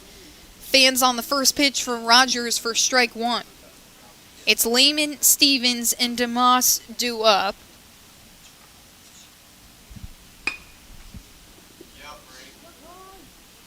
And Braxton Roberts gets weak contact off of Jackson Lehman's hit over to shortstop, but the wild throw allows him to reach second base. So a leadoff base runner for the second inning in a row for the Yellow Jackets. And Lehman, the DH, gets over to second. Couple of defensive changes for Carson-Newman. Alex Ring goes in for Aiden Gibson at third base, and Sebastian Rodriguez will play shortstop. Sean Stripmatter in for Cole Nathan at second. Evans is at first. Kylan Hornbuckle in right field, but Smith and Green still in center and left field respectively. It's Devon Stevens who watches the first pitch from Roberts, a strike.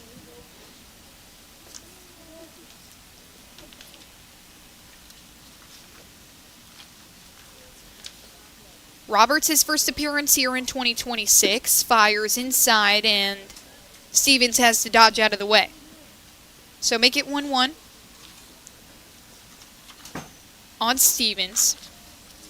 Another good day for Colton Kaysen, 5 strikeouts in 4 innings of work.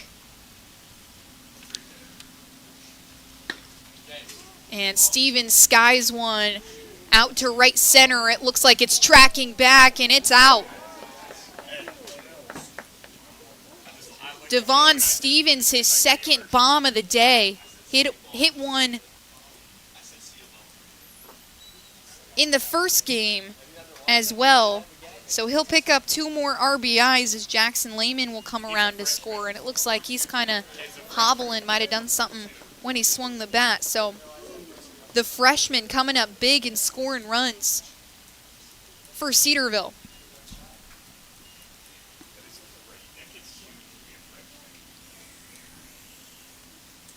Lehman from Rochester, New York, just a huge addition for Cedarville.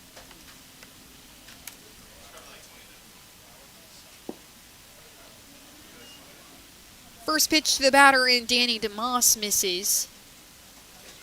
And it's ball 1. DeMoss swings on the second one. He waves about halfway before he tries to pull back, but Roberts got him, so a 1-1 count. Roberts working quick, and DeMoss swings and misses again.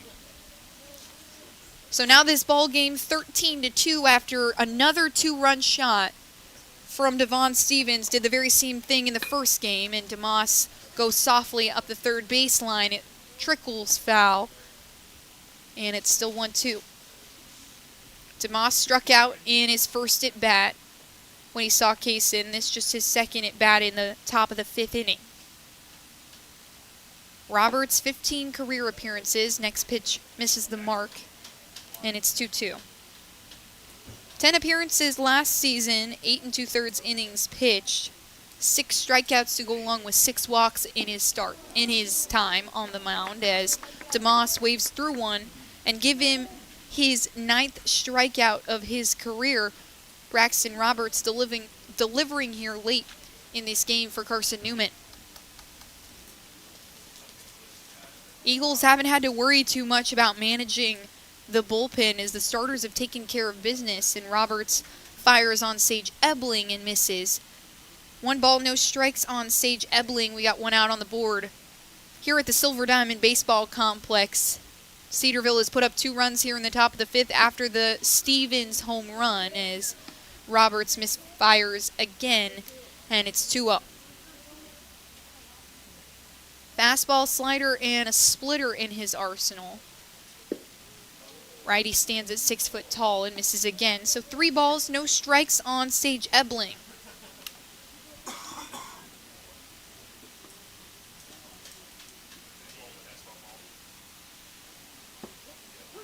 Right down Broadway for Roberts just to get back in this count, and it's 3-1 as Ebling watches it go by. Just 2 hits for the Yellow Jackets team as Ebling dodges out of the way of an inside pitch from Roberts, and he'll take his base. First walk of the day from one of the walk of the game, I should say, from the Carson-Newman pitching staff in Game 2.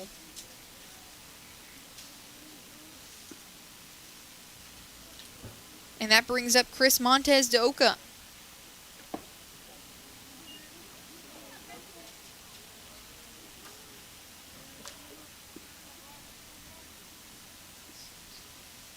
Actually, it's Riley Finkelstein, who fouls one back, makes it 1-1.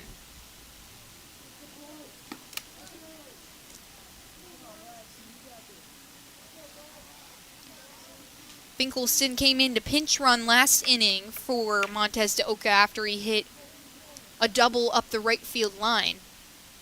Now bats in the center fielder's position, did play center field, or actually shortstop in the last inning defensively for the Yellow Jackets as he waves through another one from Roberts. 1-2 count on Finkelstein.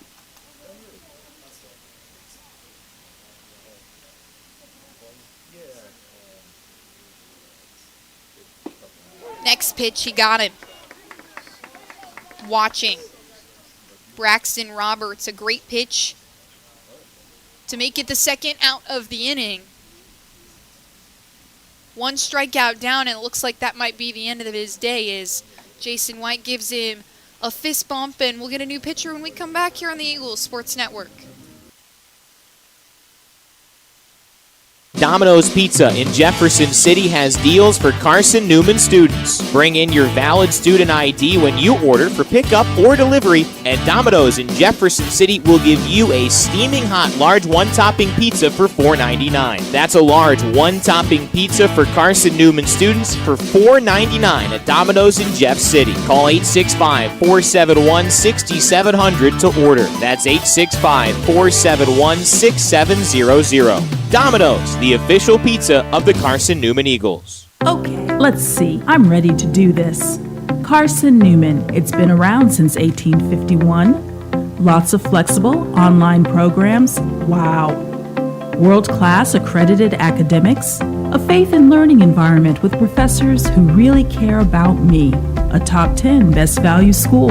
Carson-Newman gives $48 million a year. On the mound as Rivero takes a first pitch hack, and it's caught by Maddox Green in left field to retire the side. So he comes in, throws one pitch, and that'll be the inning. Carson-Newman leads 13-2 after the two-run shot from Devon Stevens in this top of the fifth inning. And it's the Eagles, Gibson, Hubbard, and Pierce due up when we come back. This is Carson-Newman men's basketball alum Taylor Hawkins. I want to help your family secure its financial future. I'm with Modern Woodman Financial Planning, where we touch lives and secure futures. Let Modern Woodman protect your family's financial security through life insurance, retirement planning, and financial services. You can contact me, Taylor Hawkins, at cneagles.com/Modern Woodman. That's cneagles.com/Modern Woodman. Help secure your family's financial future through Modern Woodman Financial Planning. The number one source for Carson-Newman athletics gear, shopseeandeagles.com, where you can find gear from Adidas, Columbia, Nike, and Under Armour. Shirts, jerseys, sweatshirts, shorts, pants, hats, and scarves. Shopseeandeagles.com is your source for everything CN. You can even show your school spirit on your smartphone or tablet. All of your game day essentials can be found in one place. ShopSeeAndEagles.com.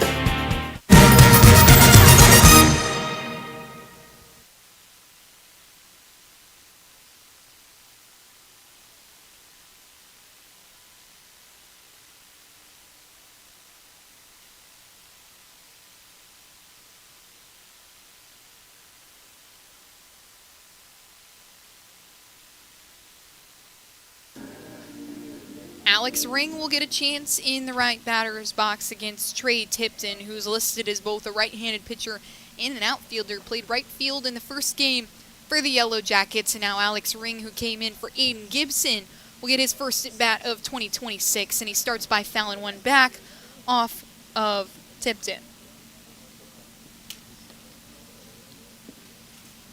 Ring made the error at third base in the top of the fifth that put Jackson Lehman on base before Devon Stevens hit a 2-run shot that has made this ball game 13-2.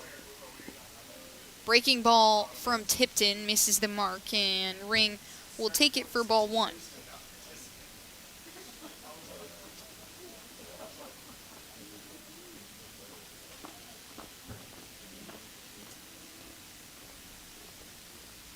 Tipton comes together and fires, and another breaking ball that misses well outside.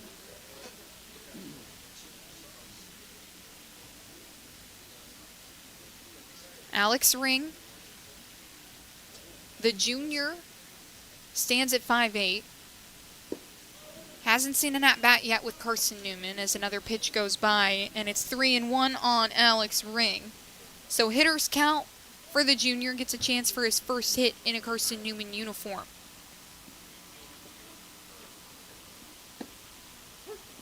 And it'll be a strike, one that Ring thought was a ball. He had started to take off towards first base, but instead will stand in for another pitch.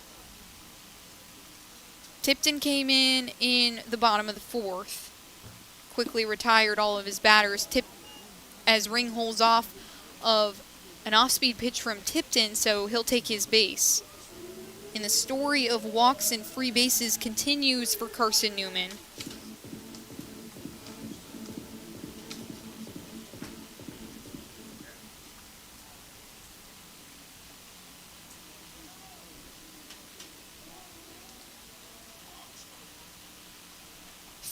Free bases for the Eagles in this game as the first pitch to Ian Hubbard is a strike that hits outside. Eagles have 13 runs and have taken 13 free bases. Little correlation there as Hubbard lofts one into shallow left field, and it drops between everybody. Finkelstein couldn't track it down. Stevens wasn't there for it. And so Ring will move over to second base, and a tough one. It was right in between everybody out there in the outfield. Grand Mason, Finkelstein were both kind of tracking it into shallow left center, and Finkelstein couldn't make the catch. No one really could.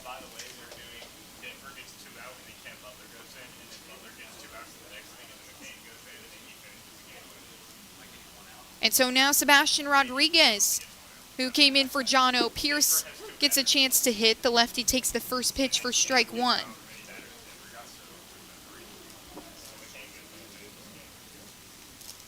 Going to call that a single for Ian Hubbard, so his first hit of 2026. And Sebastian Rodriguez hits one out to left field where Stevens is underneath it.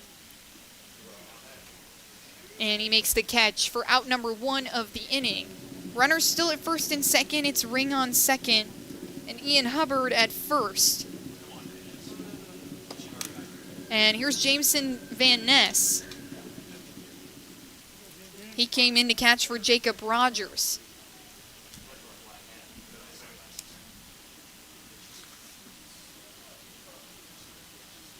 Van Ness, the sophomore, getting his first time at the catching position. As batters take off, the pitch gets in front of DeMoss. Ring moves over to third, and Ian Hubbard is on second.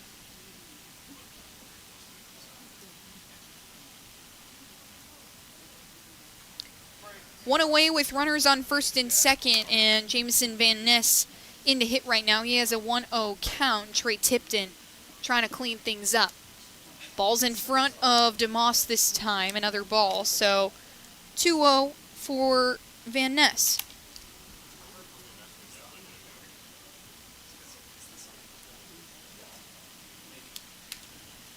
Tom Griffin getting to go to his alternative option, see if someone might emerge late in the season as Van Ness takes one low at the knees, but it is a strike.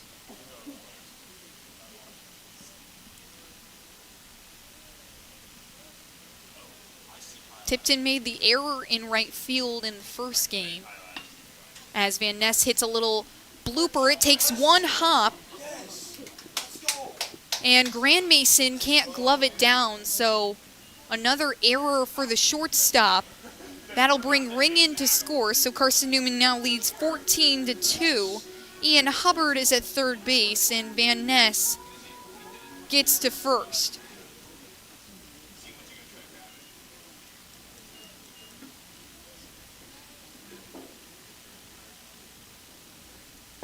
Tipton fires at Green. The first pitch is a strike on the inner half of the plate.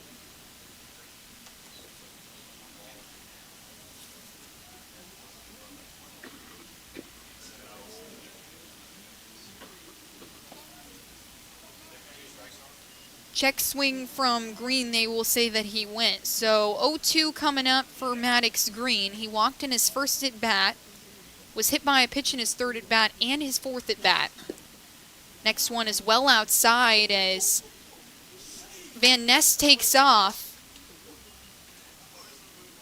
Grand Mason misses the tag, and so he'll have a stolen base. Van Ness will be on second. Ian Hubbard still sits on third. He was subbed in, our pinch runner was subbed in for him as Maddox Green fouls one back.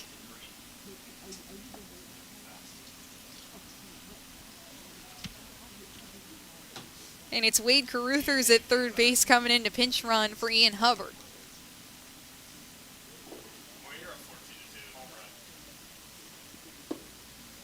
Green stays disciplined. He lays off of one that's a little too far inside for his liking. 2-2 count with one out on the board and runners in scoring position for Carson-Newman. It's 14-2 right now. The Eagles have 8 hits and Green on deck to make another one. Caruthers comes in to score. Van Ness will be held up at third base, and Maddox Green has another RBI.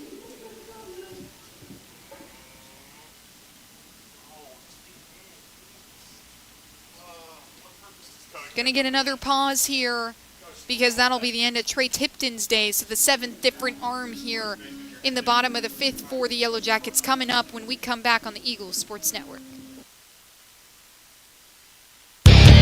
When you're sick and tired of fast food and need a fresh home-cooked meal, turn to Lisa's Country Kitchen. Lisa's been cooking up her fresh, never-frozen food for the Lakeway area for more than 15 years. Lisa's cares about her customers. You may enter a stranger, but you'll leave a friend. From foot-long hot dogs to juicy steaks, Lisa's has the best food for the best prices. Lisa's Country Kitchen on Route 92 off Old Andrew Johnson Highway. The best food for the best prices. Serving East Tennessee for 40 years, Magaha Electric is the perfect choice for all your electrical projects. Magaha Electric specializes in commercial, retail, manufacturing, residential, and industrial contracting needs. Magaha Electric can provide superior service, technical know-how, and realistic budgeting for any size project in a timely, cost-effective manner. Visit MagahaElectric.com for all your electrical contracting needs. Magaha Electric, your East Tennessee electrical contracting source.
Tobias Rupp in to pitch for the Yellow Jackets, and it's Braxton Smith in the box. He's got runners on the corners, and Smith watches the first pitch from Rupp, and it's a ball inside.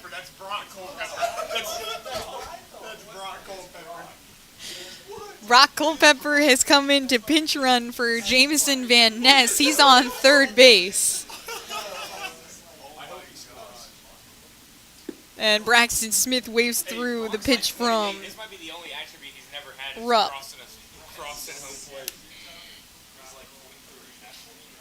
Lots of defensive changes for the Yellow Jackets. Weichel is in left field, Finkelstein in center, and Depker still out in left. Next pitch to Smith misses.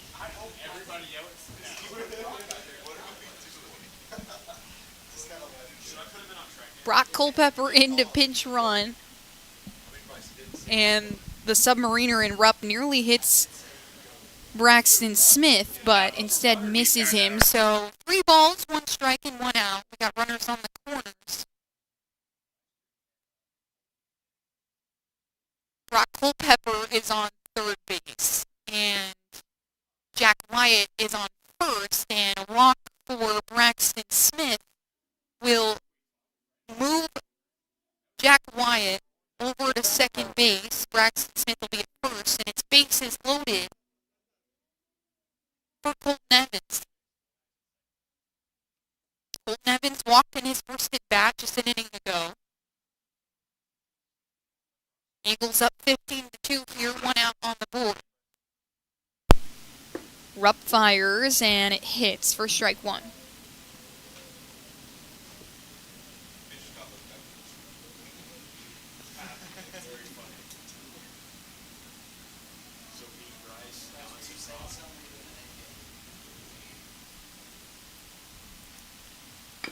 Next pitch is swung on, and it's a little soft ground ball that take 1 hop to Ebling. It's over to first base where Ebling gets him at first, but Brock Culpepper comes in to score, so it'll be 16-2. Culpepper pitched yesterday and now has scored a run on the Cedarville team as well.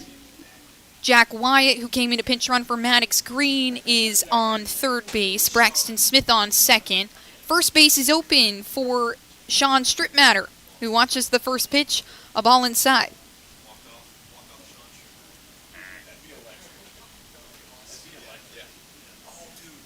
Lots of fun here for the Eagles early on in the season. A couple of stressful games, but nonetheless, taking advantage as Strittmatter gets one to go down. It's a one-hopper to the right fielder in Depker, and nearly a bases clearing single for Sean Strittmatter, who is now 1 for 2. But Smith will hold up at third base after Jack Wyatt came in to score, after he came in to pinch run for Maddox Green, who hit a ground ball into left field. So the Eagles now up 17-2 here.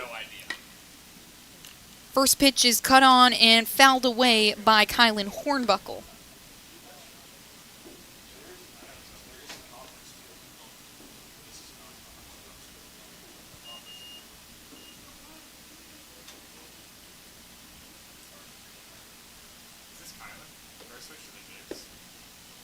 Hornbuckle watches the second one. So a 1-1 count on Kylan Hornbuckle. It's Strittmatter at first and Braxton Smith on third base. Runs upon runs for Carson-Newman. They take advantage of multiple free bases as Kylan gets one to go down in the right center gap. He's moving around the bases. Here comes Strittmatter all the way in to score, and Kylan Hornbuckle has a 5th inning triple that clears the bases and makes it 19-2 in favor of Carson-Newman. The first hit of 2026 for Kylan Hornbuckle, the second hit of his career, and it's a bases clearing triple that drives 2 in to score.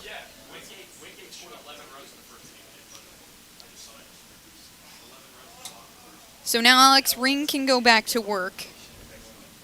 Eagles have made it all the way around the order here, and a line drive up the third baseline is a fair ball. Kylan Hornbuckle comes in to score. The Eagles have put up 20 runs now. It's 20-2. And Alex Ring has a base hit that gets him to second. And that brings up Wade Caruthers, who came in to pinch run earlier in this inning, now in the lineup.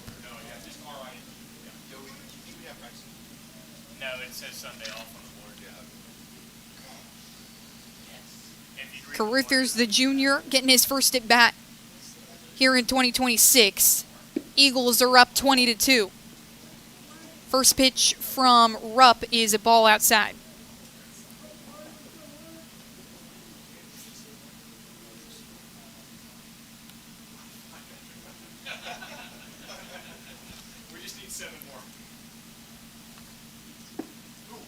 Caruthers cuts through one then, and it's a 1-1 count. The last time Carson-Newman stole 4 or more bases, well, it hasn't happened this decade, and they took advantage of stolen bases earlier in this game. Next pitch is cut on and missed from Caruthers, so 1-2 count.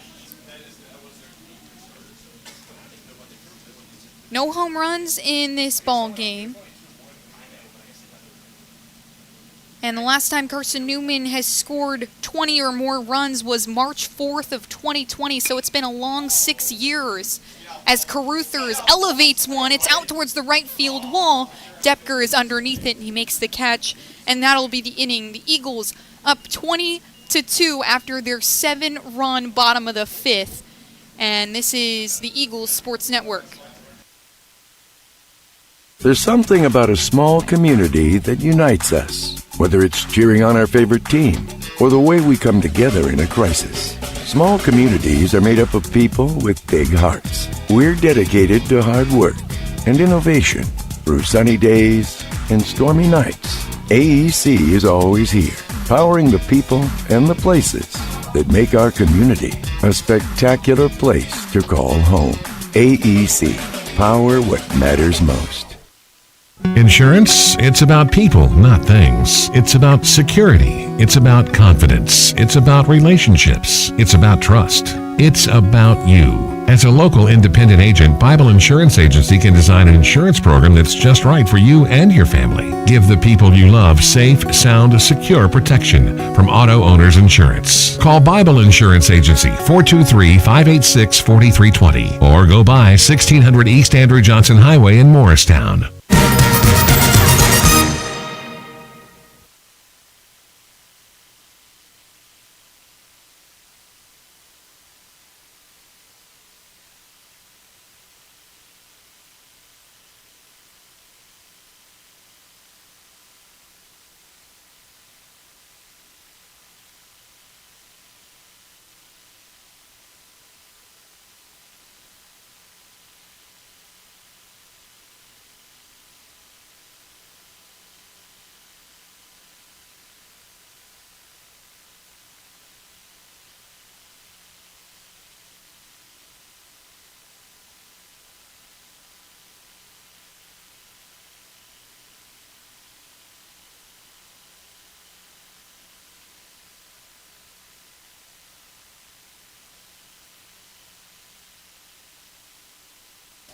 Denver Slivka continues to go to work, and it's Grand Mason who returns to the dish for his second at-bat. He came in and is now playing shortstop defensively for the Yellow Jackets, and Slivka fires a breaking ball, his first pitch that misses the mark.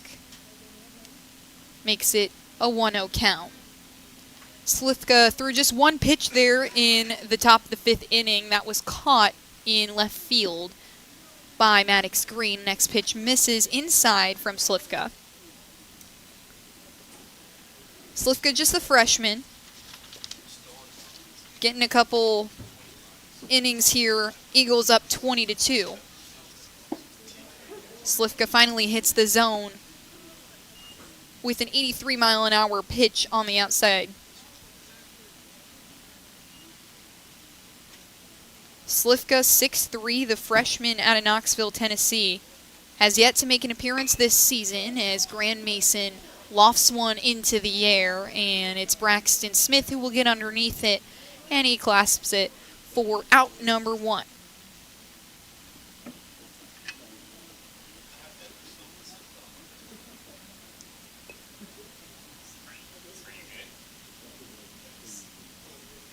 So Slivka has retired his first 2 batters, and that brings up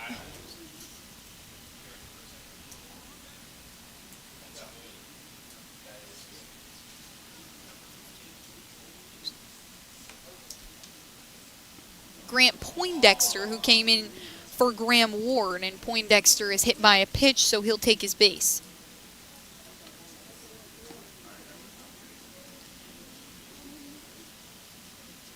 Poindexter was the DH in game 1, but Slivka just drills him there in the right thigh. And so now we'll get another pinch hitter in Micah George, who played in the first game against Carson-Newman as well. He hit 9th in the order. He comes in for Max Depker, who was playing right field. Slivka fires a fastball that misses inside.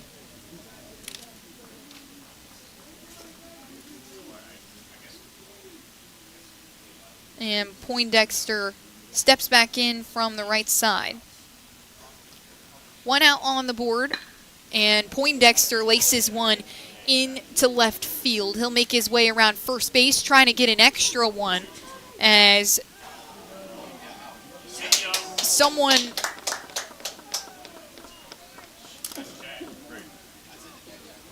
Jack Wyatt makes the throw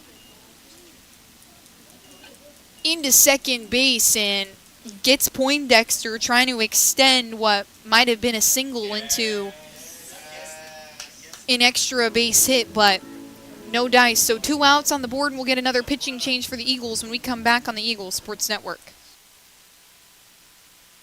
Don't know what to wear on game day?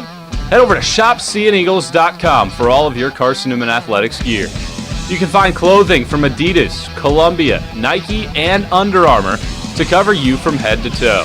ShopSeeingEagles.com also has duffel bags, backpacks, jewelry, pet supplies, and gifts. Don't waste any more time. Prove you are the ultimate Carson-Newman fan with the official gear of the Eagles at ShopSeeingEagles.com. Visit today. Dorm food got you down? Need a home-cooked meal? Then Lisa's Country Kitchen is for you. Lisa's Country Kitchen has been feeding Carson-Newman students for 15 years. Lisa's has a family-friendly atmosphere all day long, from the morning with her $2.99 breakfast specials to dinner with Lisa's fresh, never-frozen steaks. Carson-Newman students get a 10% discount with their student ID. Lisa's Country Kitchen on Route 92 off Old Andrew Johnson Highway. The best food for the best prices. On the board after the Micah George single that he tried to stretch into a double and was thrown out by Jack Wyatt at second base. Poindexter is on third base, and it's Jackson Lehman who is up to the plate. New pitcher on the mound is Cam Butler in for Denver Slivka, trying to get some innings in for some bullpen arms here for Carson-Newman. Next pitch misses, so a 1-1 count on Jackson Lehman.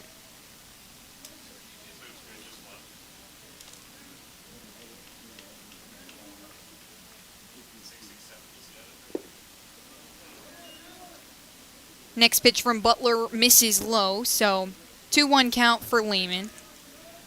Lehman struck out in his first at-bat and reached on an error in his second at-bat. Looks for his first hit of the day. Fouls one back over the right field fence. And it's 2-2 with 2 outs on the board for Cam Butler.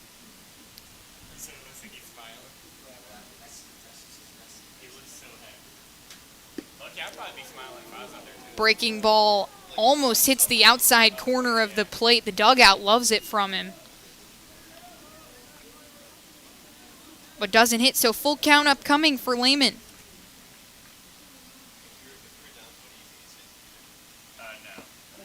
Swung on and missed it. Pops in front of the new catcher and Tanner Kilgore, and he tags him out to sit everyone down. Still 20-2 here as we move into the bottom of the sixth, and we'll be right back on the Eagles Sports Network.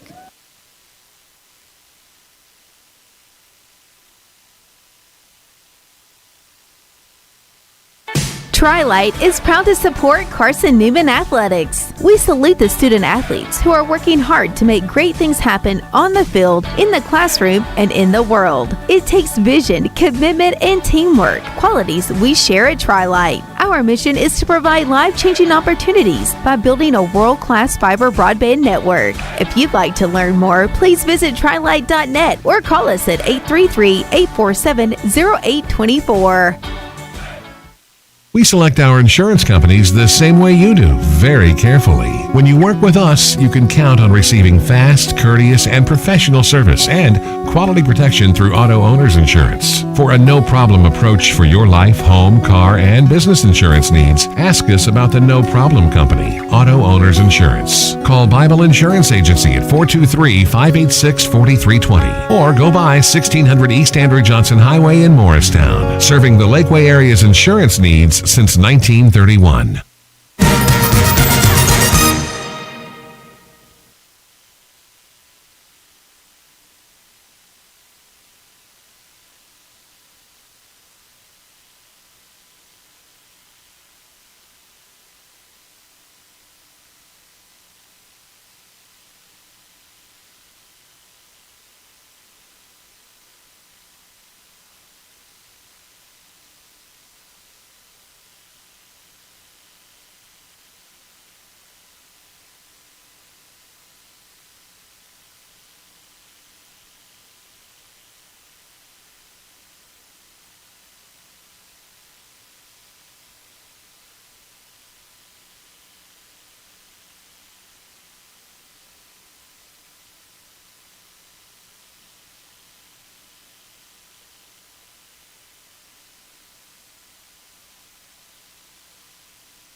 Ben Leslie has come in to catch for this ball game for the Yellow Jackets. Garrison Martin is the new pitcher on the mound, and Sebastian Rodriguez the hitter, as the first pitch to Sebastian Rodriguez is a strike. We're in the bottom of the sixth of this game. Carson-Newman leads 20-2 as Martin fires another pitch, the same spot on the outside corner that hits. 2 strikes and no balls, 72 miles an hour from Martin. It's been 6 years since Carson-Newman has had 20 or more runs in a game as Sebastian Rodriguez pops one up to the center fielder, Finkelstein, and he makes the catch for the first out of the inning. Rodriguez unsuccessful in his at-bats so far. He's 0 for 2.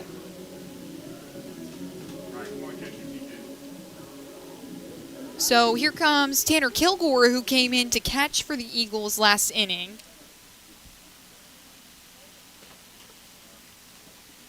He's DH'd a couple times this season already. The first game he hasn't started, and the first pitch for Martin just misses outside.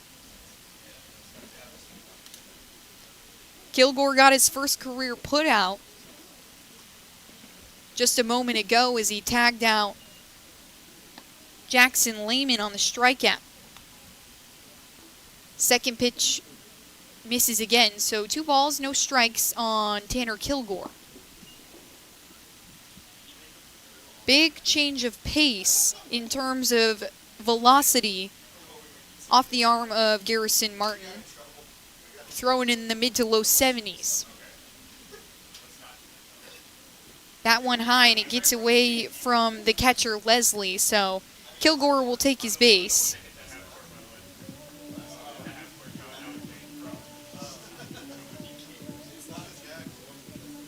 Tons of free bases for the Eagles in this contest. 10 walks to go along with 6 batters who have been hit by a pitch. And it's Jack Wyatt to dig in from the left side in his first at bat. First pitch for Martin is a ball. Wyatt hitting in the spot of Maddox Green, who led things off for the Eagles. Wyatt just barely turns, but instead pulls back. So 2 balls, no strikes on Jack Wyatt. And Tanner Kilgore is on first base.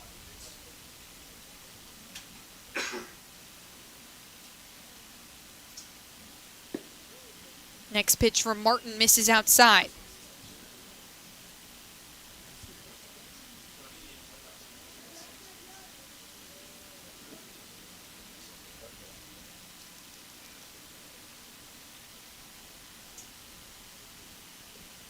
Martin fires this time to the inside corner of the plate, but nothing there, so Wyatt will take his base, make that 11 walks. Tanner Kilgore will make it over to second. Wyatt is on first, and that brings up Braxton Smith, the only player in this Carson-Newman lineup that is yet to be subbed out or pinch hit for.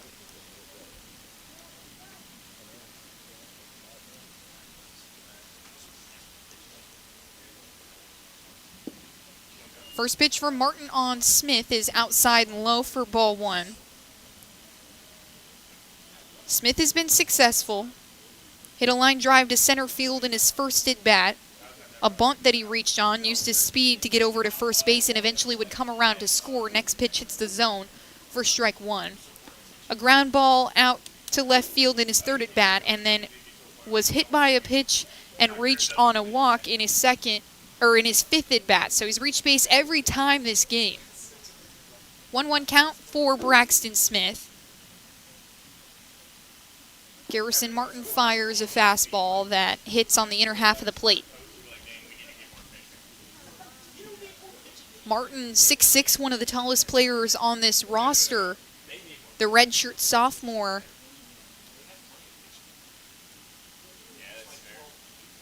Throwing in his first game here, and Smith goes right up the gut with a ground ball. Kilgore comes around to score, so the Eagles will be up 21-2, and Jack Wyatt goes over to third base. He slides in, and the throw from the center fielder and Finkelson is a little off the mark. Ebling has to go over to catch it, so the tag not there.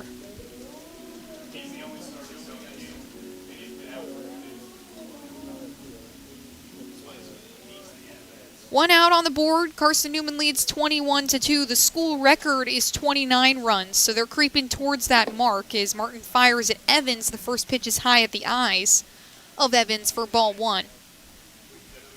Braxton Smith is on first base after his ground ball up the gut.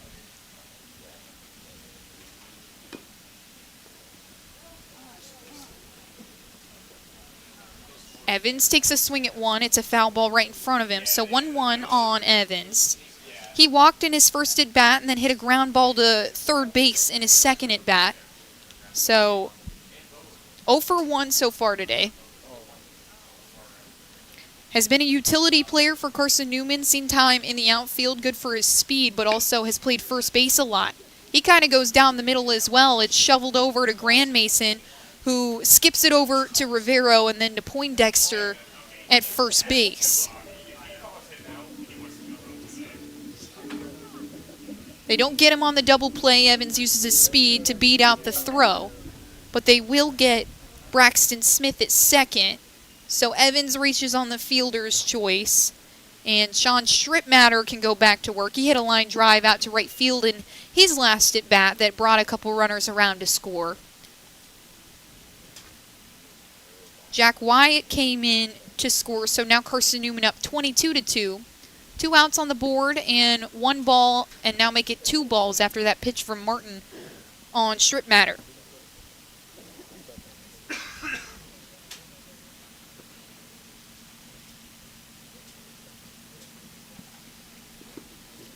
Next pitch from Martin gets away from the catcher Leslie, and Evans will take off, so he's got second base easy. And now a runner in scoring position for Strittmatter. Coach Griffin continues to put the pressure on.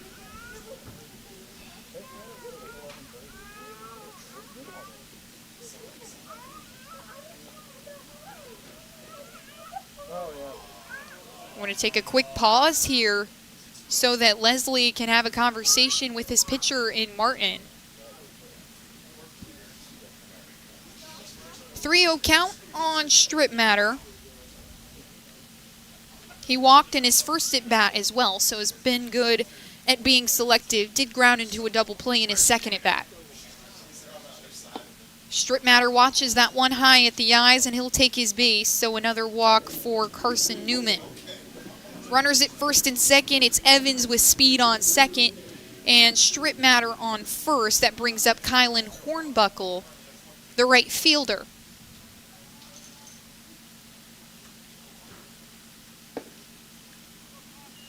Hornbuckle watches the first one, a ball on the outside.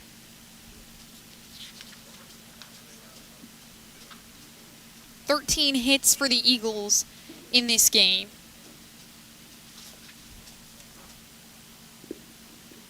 And the next pitch to Hornbuckle gets past Leslie, but the runners will stay put right where they are. 18 RBIs for the Eagle hitters in this lineup. The last time the Eagles had even 7 or more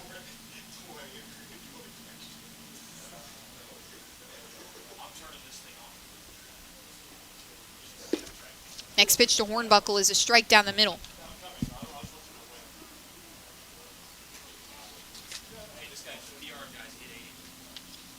That was an 80-mile-an-hour pitch from Martinez. He's been throwing mid-70s, low 70s. Next pitch misses the mark on the outside again. So Hornbuckle is sitting at 3-1 with 2 outs on the board. He's got runners at first and second.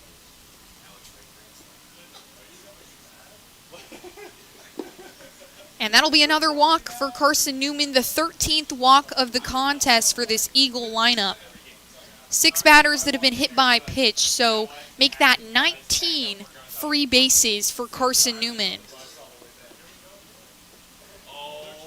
And we're going to get another pitcher here for the Yellow Jackets when we come back on the Eagles Sports Network.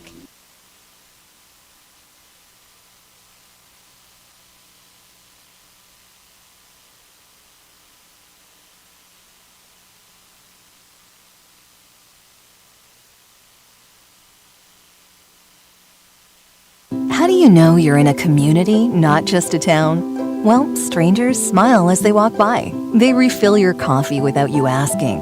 And when you ask directions, people offer to walk you there. Communities give more. The way you know when you walk into First Bank that you are in a real community bank. Great products, direct access to your local bankers, and relationships that can last a lifetime. Don't just have an account. Have a community with First Bank. Member FDIC. At InterDigital, we strive to be a leading provider of cutting-edge digital and marketing solutions. At InterDigital, we want to help our clients find success. Our team of technology gurus work together to ensure InterDigital continues to progress forward as technology advances. At InterDigital, we make technology work for you. Visit interdigital.com for IT support, web development, virtual tours, graphic design, internet marketing, mobile app, and film production services. InterDigital, laser focused on your success.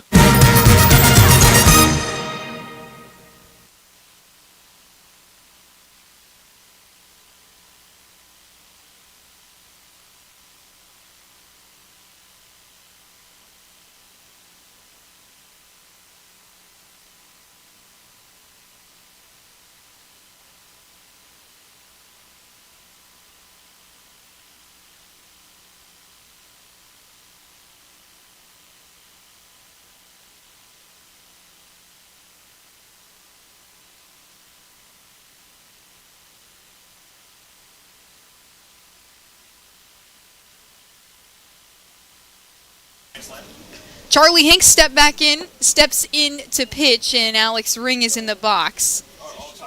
Missed on that one, so a 1-0 count for Alex Ring, who got on with a walk in his first at bat. Ring has got bases loaded with 2 outs, and the next pitch from Hinks is an outside fastball that hits the mark. So 1-1 count on Alex Ring. He came in to hit for Aiden Gibson and is playing third base. You're lying. Eli Norris. And next pitch to Alex Ring is off the mark. It's a little high, so a 2-1 count for Ring. Eli Norris is currently on deck. He's a pitcher on this Carson-Newman staff. And next pitch from Hanks is a ball that misses outside.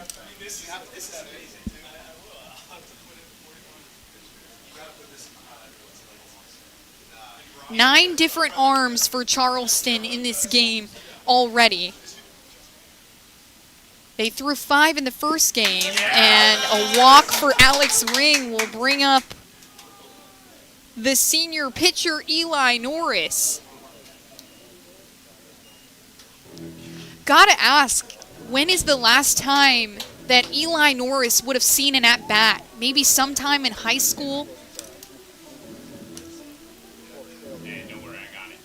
So he pinch hits for Ian Hubbard, and he's got bases loaded. Carson-Newman with that walk brings in Colton Evans to score.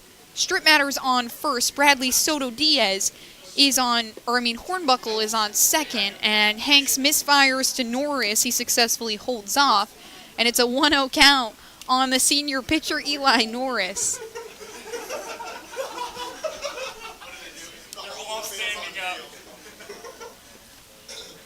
Norris stands tall in the right batter's box and check swings at 1.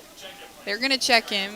Yes, he did go, so strike 1 on Norris. A 1-1 count. Norris struck out 3 straight in his first appearance on the mound against Charleston. That was the snowy game. The clip that went viral. That one hits off the umpire's head. The runners will not go. And that's the second time that Justin Crawford has been hit behind the plate.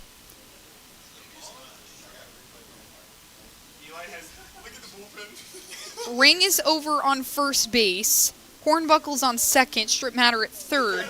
Eli Norris has bases loaded. And the bullpen and dugout is loving that their senior pitcher has come in to take an at-bat. What do you think Cro's telling right now? Go for a bomb? Like swing as hard as you can? Let's play it right now.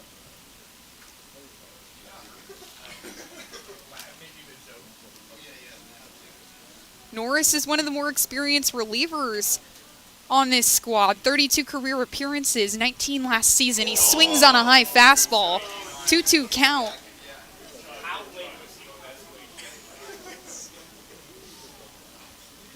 Two-two count with 2 outs on the board, and the bases are loaded. What a moment this would be for Eli Norris to put the ball in play. CN has put up 3 runs here in the bottom of the 6th. They lead 23-2. Norris fouls one back. He makes contact. Everyone loving the effort from the senior pitcher.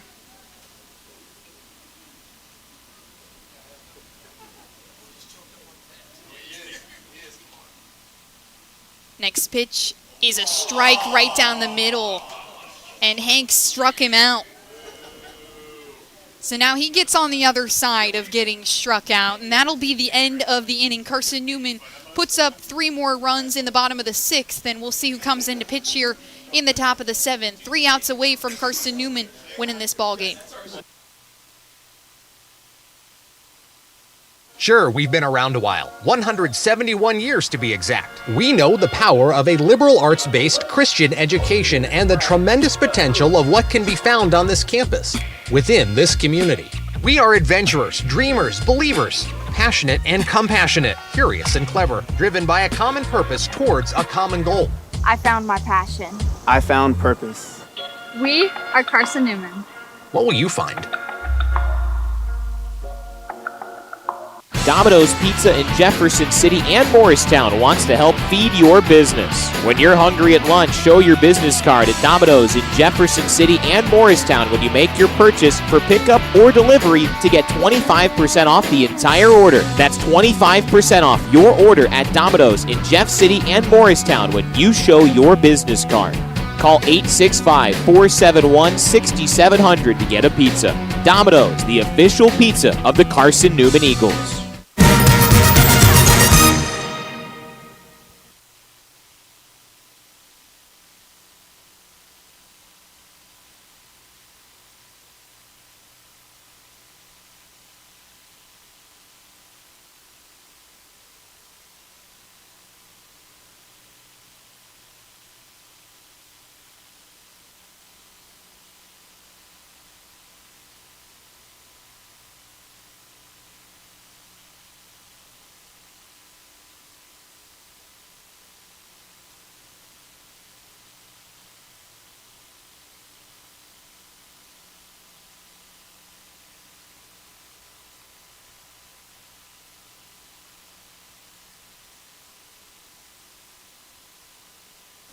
McCain Mangum, the new pitcher on the mound for the Eagles. This is the 5th arm the Eagles have thrown in this game, and Grayson Weichel lays off the first offering from Mangum for ball 1. The senior pitcher, the transfer from LaGrange. 4 pitches in his arsenal, as that one's fouled back by Weichel. He was one of the starters in both of the first 2 games for the Yellow Jackets. Next pitch from Mangum is a ball that misses. So 2 balls and 1 strike on McCain Mangum. Grayson Weichel hitting 7th in the order. He replaces Devon Stevens. Next pitch from Mangum misses again, this time outside. Weichel playing left field in this contest. Devon Stevens, who had hit a home run in his last at bat, as Weichel squares the bunt around. He lays it down up the third base side, where Ring is going to scoop it up. He tosses it to Evans, but not in time. So a bunt from Grayson Weichel puts a runner on base for Cedarville here in the top of the 7th rather. This game already longer than the 9-inning game that Carson-Newman played earlier today. That one started at 12 and was over about 2:30. This game started at 3 and now is inching into that 2.5, 3 hour mark. Pitch to Leslie, the new catcher who came in for Danny DeMoss, is a ball. It's high. Weichel's at first base after the bunt. And Leslie fouls one back for the first strike of the count. So 1 ball, 1 strike for Leslie. McCain, the senior, stands at 6'1". He's a righty. And Leslie hits a line drive in the 3-4 gap. It gets out to Kylan Hornbuckle. He makes the throw in. Keeps Weichel at second base, and Leslie will have a single to add to his new resume.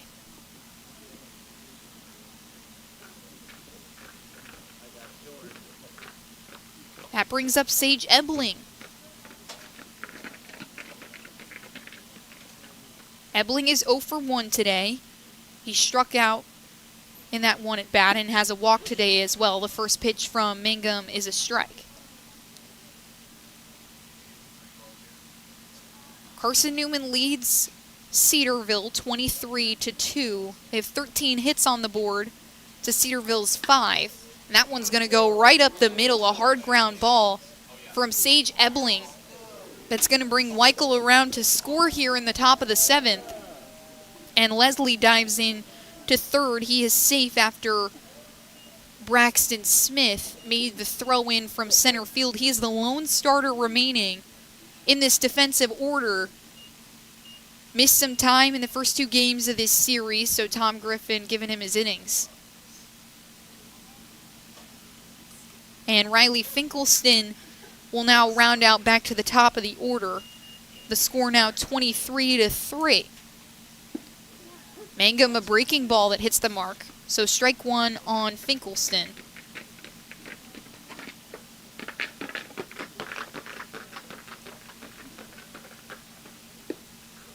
Leslie is over on third base, Ebling at first, and the next pitch to Finkelstein is a ball. 1 ball, 1 strike on Riley Finkelstein. Little chop ground ball to Evans. He scoots it over to Rodriguez at second base. Tried to get it back to Stripmatter, who was covering first. Did not get Finkelstein. He has speed on the bases, so he made it over to first in time, but that would bring Leslie into score. So now 2 runs for Cedarville in the top of the 7th.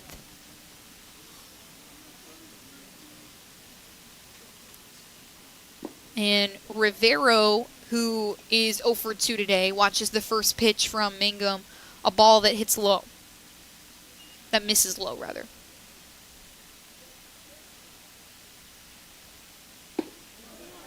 Next pitch from Mangum hits the mark, so strike one.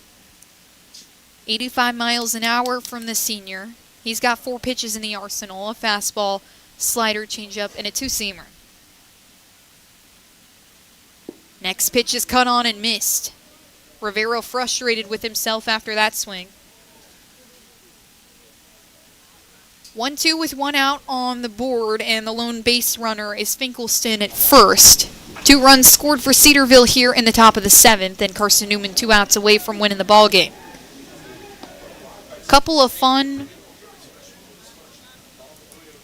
lineup changes for Tom Griffin as you get Eli Norris in to hit. Tanner Kilgore is behind the dish. He typically plays first base or DHs. As Finkelstein takes off, Rivero swings, and it's sky high out to Smith in center. He makes the catch. He calls off Kylan Hornbuckle, and that's 2 outs as Finkelstein is held up at first base. He had taken off more like a hit-and-run situation, and